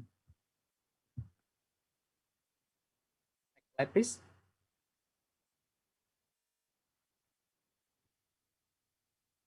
So despite of the global pandemic, most of the ASEAN member states put renewables as their plan of recovery strategy. This is very in line with the most of the major global investment trend towards greener energy development.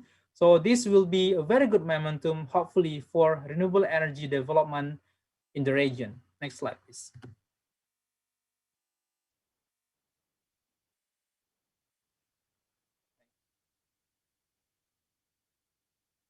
Looking at the current trend of electricity tariff relief in the member states, we hope that the government could extend the period, also expand the stimulus to other affected sector, considering tariff rebates and deferred payments for small business, and introduce payment flexibility. This again, hopefully, speed up our recovery process during this pandemic. Next slide, please.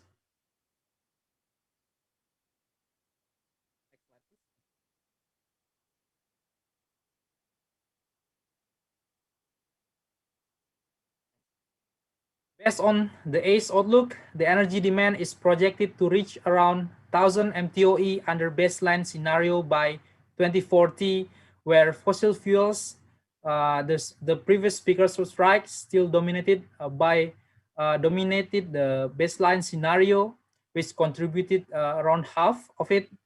We do hope that we can do intensive energy efficiency measures, which will bring more savings to support the electricity utilization in the region, which later can affect and in line with the tariff relief for the region. Savings from the demand side will directly impact the need of energy being supplied to the region. By the end of the projection year of 2040, ASEAN could reduce the supply from 1,500 MTOE to only 1,100 MTOE under our scenario. This, of course, will not only beneficial for recovery, but also enhance our energy security for the region. Next slide, please. In the long run, the more stringent energy efficiency measures will reduce the needs for conventional power plant capacity, of course, but it could stimulate the renewable energy share in power to grow larger than stated in our current policy or planning. Of course, it also enhance the renewable energy utilization for individual country within the ASEAN region. This, we hope, we also align with strong effort to adopt the high efficiency, low emission or HELE technology for the current coal-based power plant. This hopefully could help us in tackling the existing environmental issue for the current utilization of the coal power plant.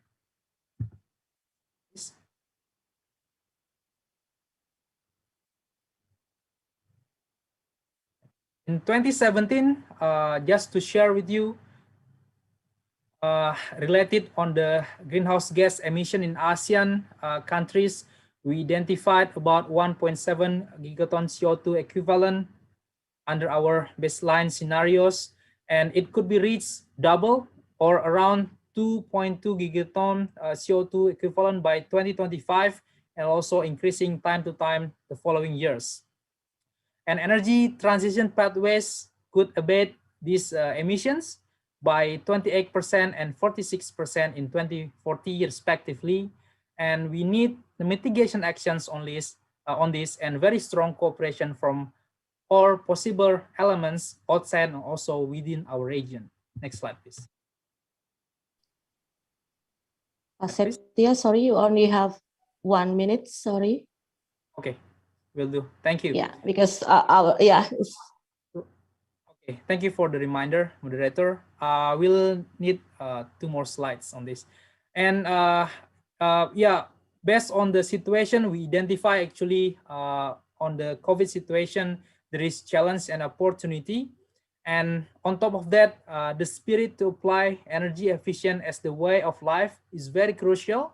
Why?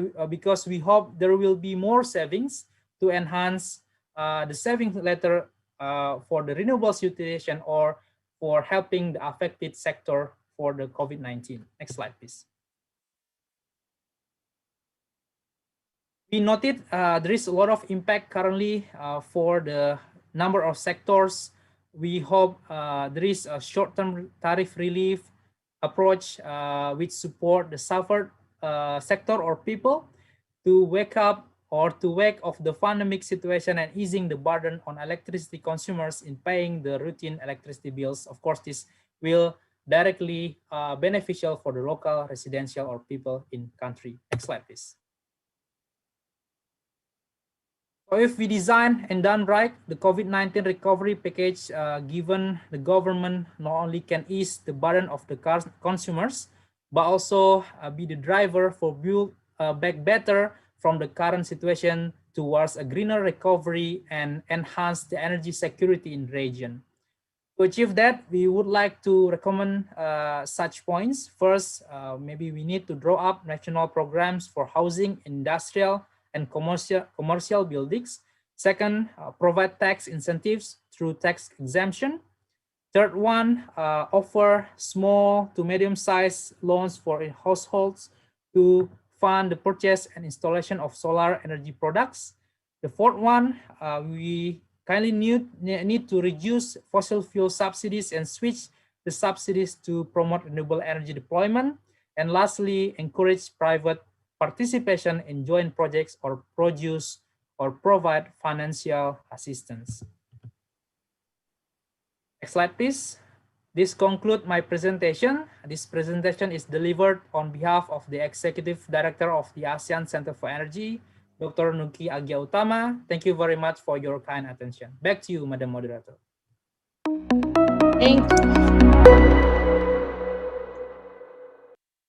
Thank you, Mr. Septia. Now we have stories from international studies, and then we have stories also from what ASEAN Center of Energy has done in ASEAN. And now we have the third speaker for the sessions, Professor Rafael J. Heffron, the Chair of Global Energy Law and Sustainability at the Center for Energy, Petroleum and Mineral Law and Policy in the University of Dundee. Professor will present what he thinks is the energy, the just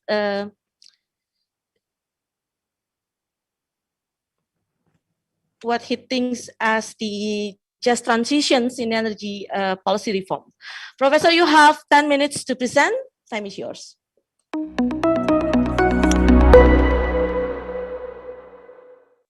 Thank you. So it's an honor to speak here today with everyone who has spoken already and on this very important topic. And I'm speaking in session 2, so thinking about, you know, the word strategizing for the green recovery. And what I want to speak to you today is really on the justice element, how can we make sure we strategize for justice and why justice is so important in the green recovery. So who am I? I'm a lawyer from the UK. I have interdisciplinary degrees from Cambridge and Oxford. And I have a range of experience globally around the world. I am a visiting professor at the University of Brawijaya there in Indonesia. So I'm from here at the University of Dundee that you can see at the top in the UK.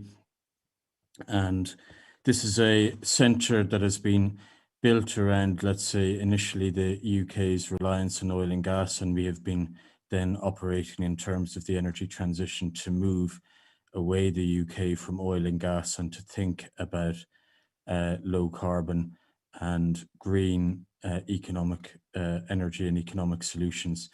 And we have been producing research in the energy space for 44 years, one of the oldest university affiliated research centres in the world. So I wanted to mention something that is happening quite close to us here in the UK later this year.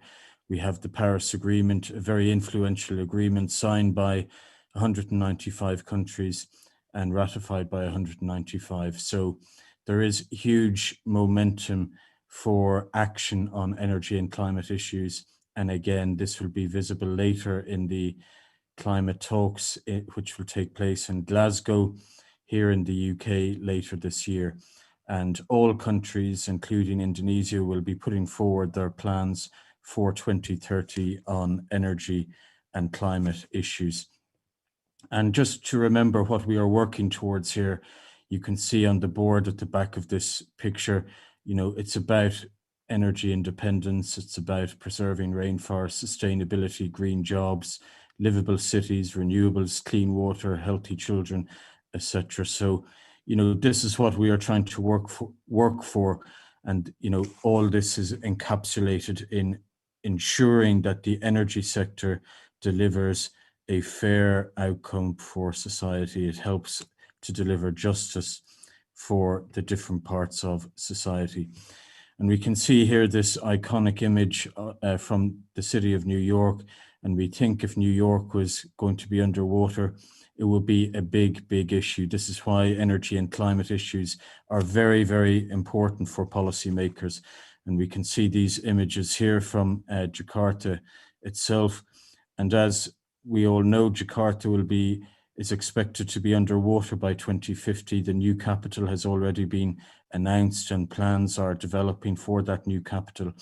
But in terms of the population, the greater population of Jakarta, that's 28 million people, will have to consider relocating to a new city. So, I mean, we see these energy and climate issues, they are on, let's say, everyone's mind. They are coming closer and closer. And that's why we need a green recovery.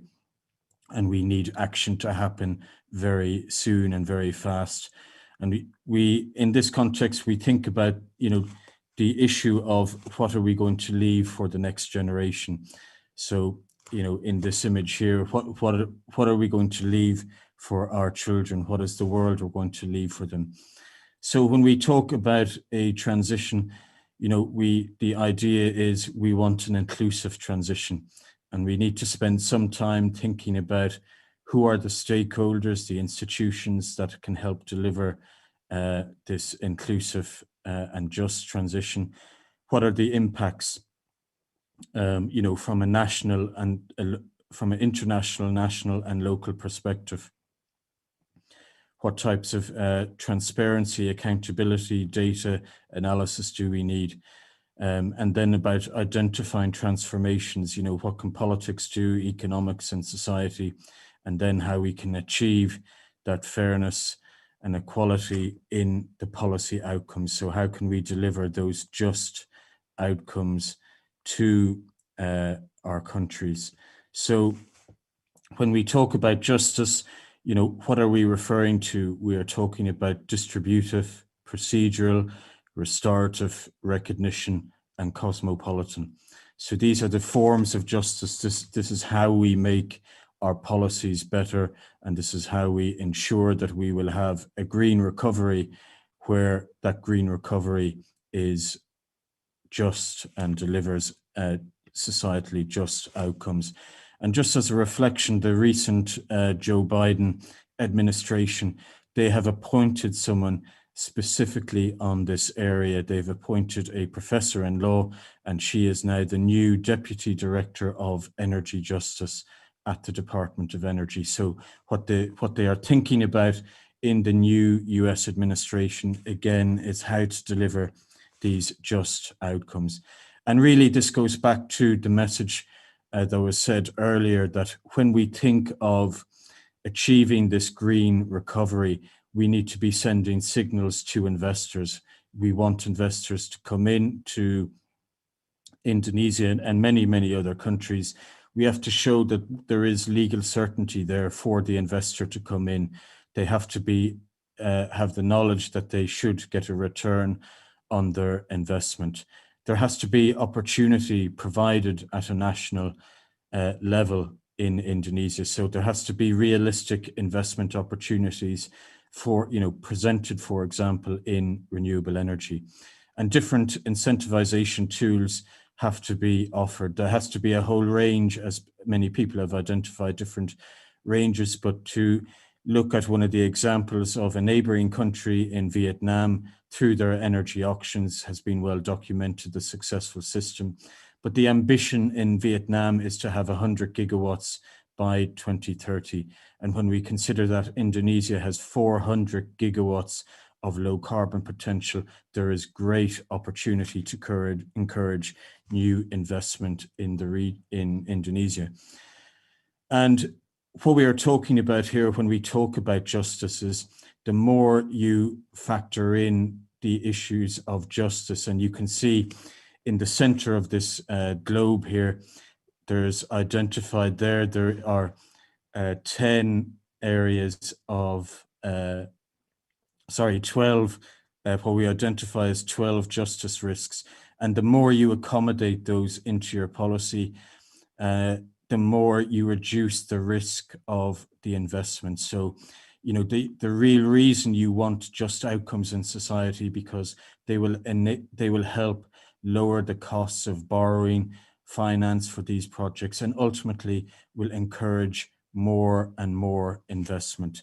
And that is the idea when we think of a just energy transition, that if we accommodate this justice and we ensure that policy delivers on just outcomes, we can actually make it more attractive to invest in Indonesia, and we can make these projects more attractive to invest in. So I know I only had a very short time today, but anyone who wants to read some of the papers that I've produced with other academics and policymakers on these issues, specifically, we talk about the renewable energies in Indonesia, and that's published in a paper with the Asian Development Bank, freely available. Also thinking about critical mineral development within Indonesia, written with some colleagues at Brawijaya University. And then the final paper discussing the issue of reducing justice risks and therefore creating more attractive investment opportunities from a global perspective. You can read that third paper. So I'll be happy to share those with anyone after. So thank you very much.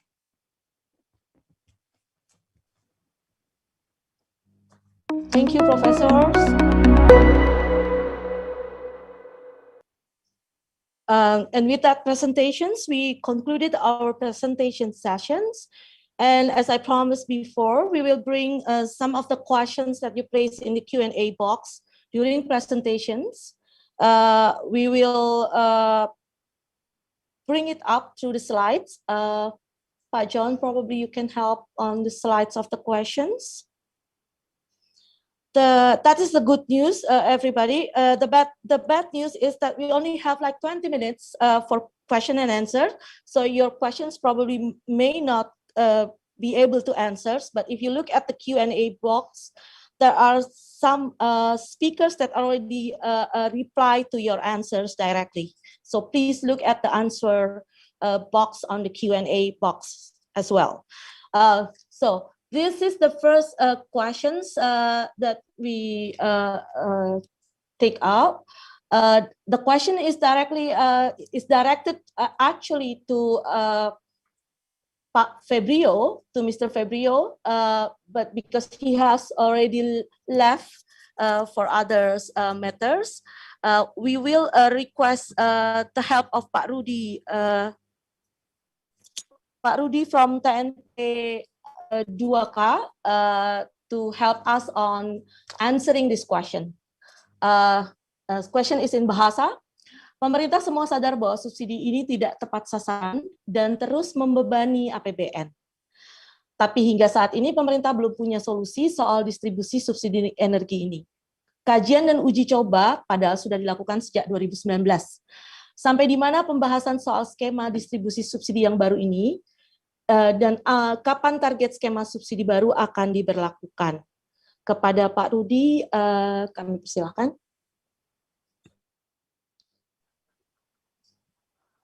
Mungkin bisa dibantu panitia Pak Rudy. Okay, thank you Pak Rudy. Okay, can you hear me now? Yes, clear, very clear Pak. Yeah. Please do so. Thank you, Madam Moderator. Yeah, I am trying to answer the questions. So when we talk about the solutions, I think Pak Febrio has mentioned very clear in his presentations that the solution is there. The solution is basically to shift from what we call as the commodity-based subsidy into targeted subsidy.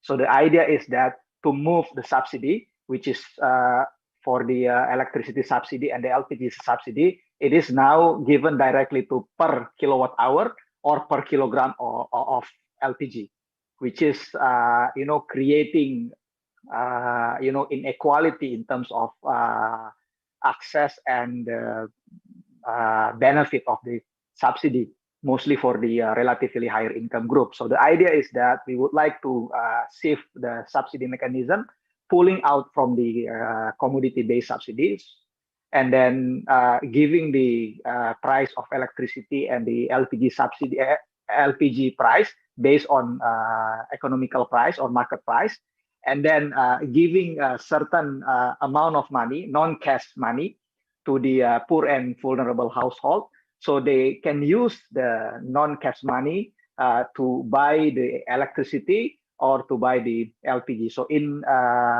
eventually they will also have subsidized price.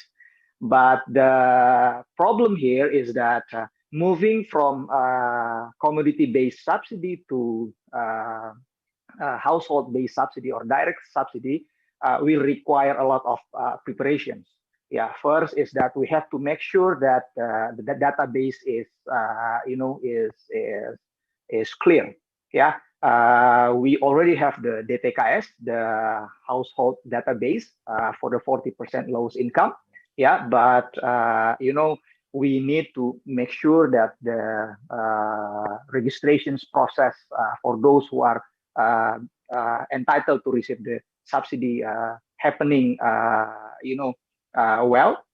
That's one thing. The second thing is that we have to make sure that there is a mechanism, a clear mechanism, because we have to make sure that the amount of money, the non-cash money given to the household is to be used only for paying the electricity or purchasing the LPG. So there is a need of a clear mechanism. There is a need of a technology system to make sure that it is happening.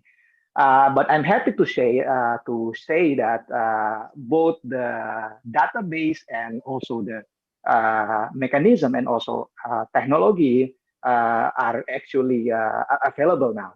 Yeah, the TNP2K working together with other ministries, we have been doing some intensive piloting and testing to make sure that the mechanism works. And I'm actually happy to say that the mechanism is works, and I'm in very high confidence to say that the shifting from the commodity-based subsidy to household-based subsidy can happen. Yeah. When we talk about the timing, when is it going to happen? Yeah. In terms of the preparations, shifting from commodity-based subsidy to household-based subsidy, from my best knowledge, yeah, it will take around 1 year or maybe 1.5 years. Why do we need such a long time to prepare? Because we need to have a proper registration process, and not to mention that we need, a change of some regulations. In the case of LPG subsidy, for example, at least there are 2 presidential regulations needed to be revised. Yeah. The other thing is that we also need to, make sure from the supply point of view, because once the subsidy is given directly to the household, then we have to make sure that the supply for LPG, for example, is available. The other comments that I would like to make is that shifting a subsidy from commodity-based subsidy to household-based subsidy, yeah, will not directly address the problem of inclusivity. Yeah, because at this very moment, those who are eligible to become the beneficiary of electricity subsidy, for example, there are 2 conditions. One, they have to be belong to poor and vulnerable household. The second, they have to be the customers of PLN. As we know that there is around 5 million households living in Indonesia. Either they don't have access to PLN or they don't register as the customers of PLN. So how do we make sure that those are actually can benefit from the electricity subsidy reform? On the other hand, when we talk about LPG subsidy reform, for example, there are around 12 million households living in Indonesia still not have access to LPG. So the idea that we are now proposing to the government is that not only the subsidy shifting from the commodity-based subsidy to household-based subsidy, but also to do some adjustment by allowing those who are the poor and vulnerable household who have not access to PLN electricity grid, or those who have not access to Pertamina's LPG supply, can use their subsidy, can use their non-cash amount of money to buy or to access locally available alternative energy. And if we can do this, this is not only reform the subsidy, the energy subsidy, but also can automatically give benefit for the development of locally available renewable energy, such as biogas, biomassa, solar panel, and so on. I think that's some of the solutions. So if you ask that the government hasn't have the solution, I don't think it is correct, because the government has the solution already, and it is very clear. To my knowledge, that the discussions about shifting the subsidy or reforming the subsidy has been there for quite a long time. The parliament is supporting. The high-level government level is also supporting, but the timing will be matters. As you may know, that we are still coping with the pandemic, and the main priority of the government is that for the how to make sure that the impact of the pandemic can be contained, and then having a sustainable recovery. But the preparation should start from now. So if we consider that it will take, for example, 1 or 1.5 years, so I think 2022 or 2023 will be the best year for the implementations. Thank you. Okay, thank you, Pak Rudi. And now we are taking the second questions. Please up the slides. The second questions is actually for everyone, for every speaker. So I would like to ask all the speakers to respond around 2 to 3 minutes each. I can start with the, it's probably with the Miss Randy Christiansen, because we don't have Pak Febrio here. So we can start with Randy. Please, Randy. So. Thank you very much. I think there's a lot of international experience that shows that attracting investment in or stimulating RE investment is possible for Indonesia. I think if you look to Vietnam, for example, one of the things you need to be cautious about is the fact that Vietnam provided a very, very beneficial tariff, which then made an influx of renewable investment into the country. But now that that is running out, is kind of stopping. So they have this kind of stop and go development, which is not necessarily desirable, because it will mean you have a lot of renewable energy to integrate at one point and then a lull in the investment. So from international experience, for example, India, what they've been doing is they've been creating these energy corridors, which means that some permitting and connection issues are already focused on especially high resource-rich areas, and evacuating the renewable energy from there into the demand centers. So that's one way. I think when you look at Morocco, for example, one of the things that they did very well to attract or stimulate investment was that they actually created a separate entity that was responsible for tendering, so that the incumbent utility and private investors could compete on equal terms on for renewable energy auctions. If you look to Mexico, for example, they did some auctions that were quite good in the sense that they had a very high amount of predictability in the amount of auctions that were coming out over a period of 3 years, which made investors more willing to establish themselves in the country. So obviously all these countries also have things that you don't want to replicate, but I think all around there's a lot of good experiences that Indonesia can learn from, and it's not a copy-paste solution. Obviously Indonesia needs to adapt these experiences to their own context. Thank you very much. Thank you, Randy. And now we move to Iveta, also answers or giving comment to the same questions. Please do so. Yes, thank you. I have a very brief remark. If I remember correctly, around 2017, Vietnam actually reformed its electricity tariff to cover the costs of generation. And they differentiated it, so they have a lifeline tariff and some other support for the lowest volume of consumption. So in this respect, I cannot comment right now on the relative prices of electricity to households in Vietnam and Indonesia, but I suspect that in Indonesia still there is a need to reform the tariff to cover the costs of generation so that the costs of thermal generation, but also of renewables becomes covered.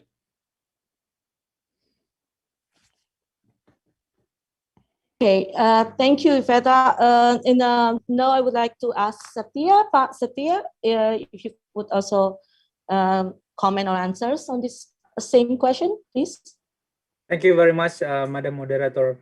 One of the biggest consideration when we want to make comparison between the technology development and also the affordability is we need to see the potential of a country, because different country has different potential and characteristic. There's also, for example, like in Indonesia, Indonesia has very tremendous potential in geothermal, hydro, as well as bioenergy. So it means like when a country could utilize or effectively, how to say, implement the technology related with its potential, I think this is very beneficial for its country. A lot of initiatives coming from our ASEAN member states, for example, in Brunei Darussalam, because they kind of very limited in terms of land, they're trying to develop or to enhance more technology and knowledge on offshore wind in the future. Similarly with Vietnam. However, characteristic of one country to another is different.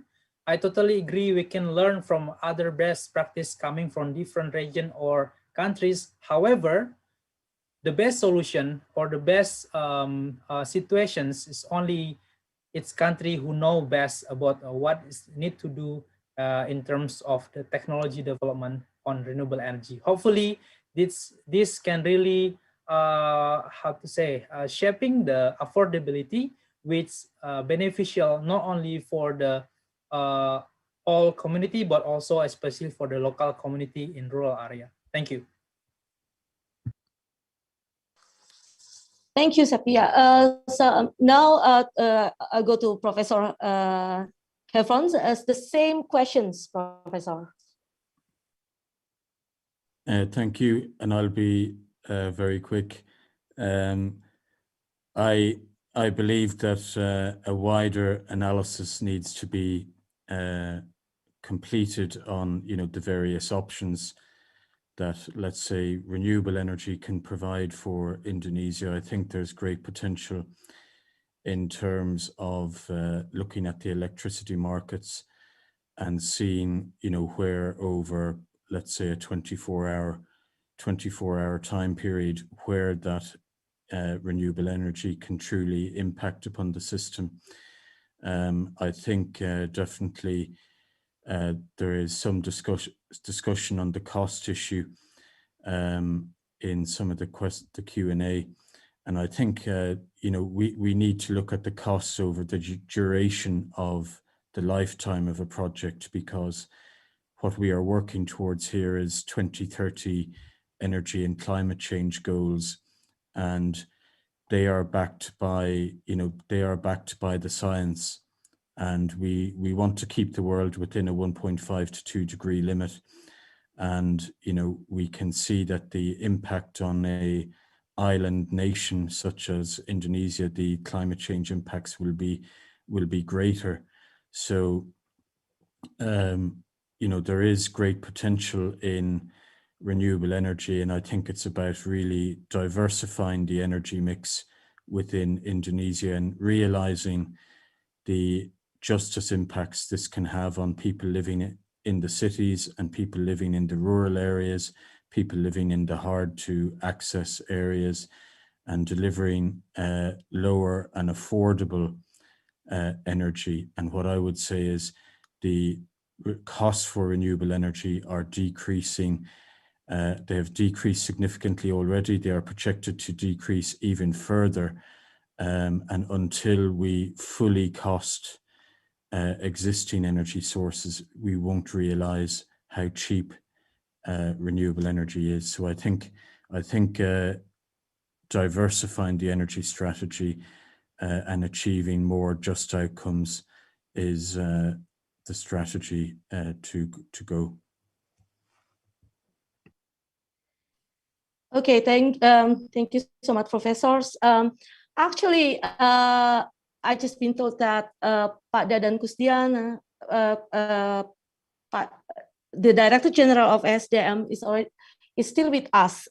So if Pak Dadan okay with it, would you also respond on these questions?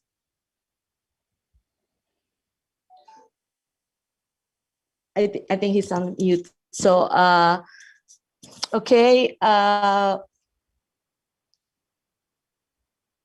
Okay, I think he's on mute. Anyway, so thank you for all speakers for your answers and commentaries. As the time is already over 16:30, very unfortunately, we have to close the Q&A sessions. So join me in your home to give applause to all the speakers. And I would like to thank everyone for such fruitful discussions. We have learned for 2.5 hours, and I'm very glad that people are staying for this session. Together, we learn and from each other, both national and international view on how the energy policy reforms, in particular, the fossil fuel subsidy reform, could promote ways to equitable access to clean and modern energy in Indonesia. I hope the lesson learned and the strategies that we discussed and covered today will also help us in achieving tremendous impact, and also bring us to a more further discussions on how we look at this energy policy reforms. As to remind you, this is just the beginning of our IEESD series. So we hope that you could also come to the next round and learn together and from each other. On behalf TNP2K, TNP2K, IISD, and GSI, I would like to say it's been an honor to be among such accomplished speakers, and it was a real pleasure to moderate these discussions and learn so much from speakers and participants. I wish you all a great day. Always take health precautionary, always stay safe, always think green, and thank you. Over to Pak John.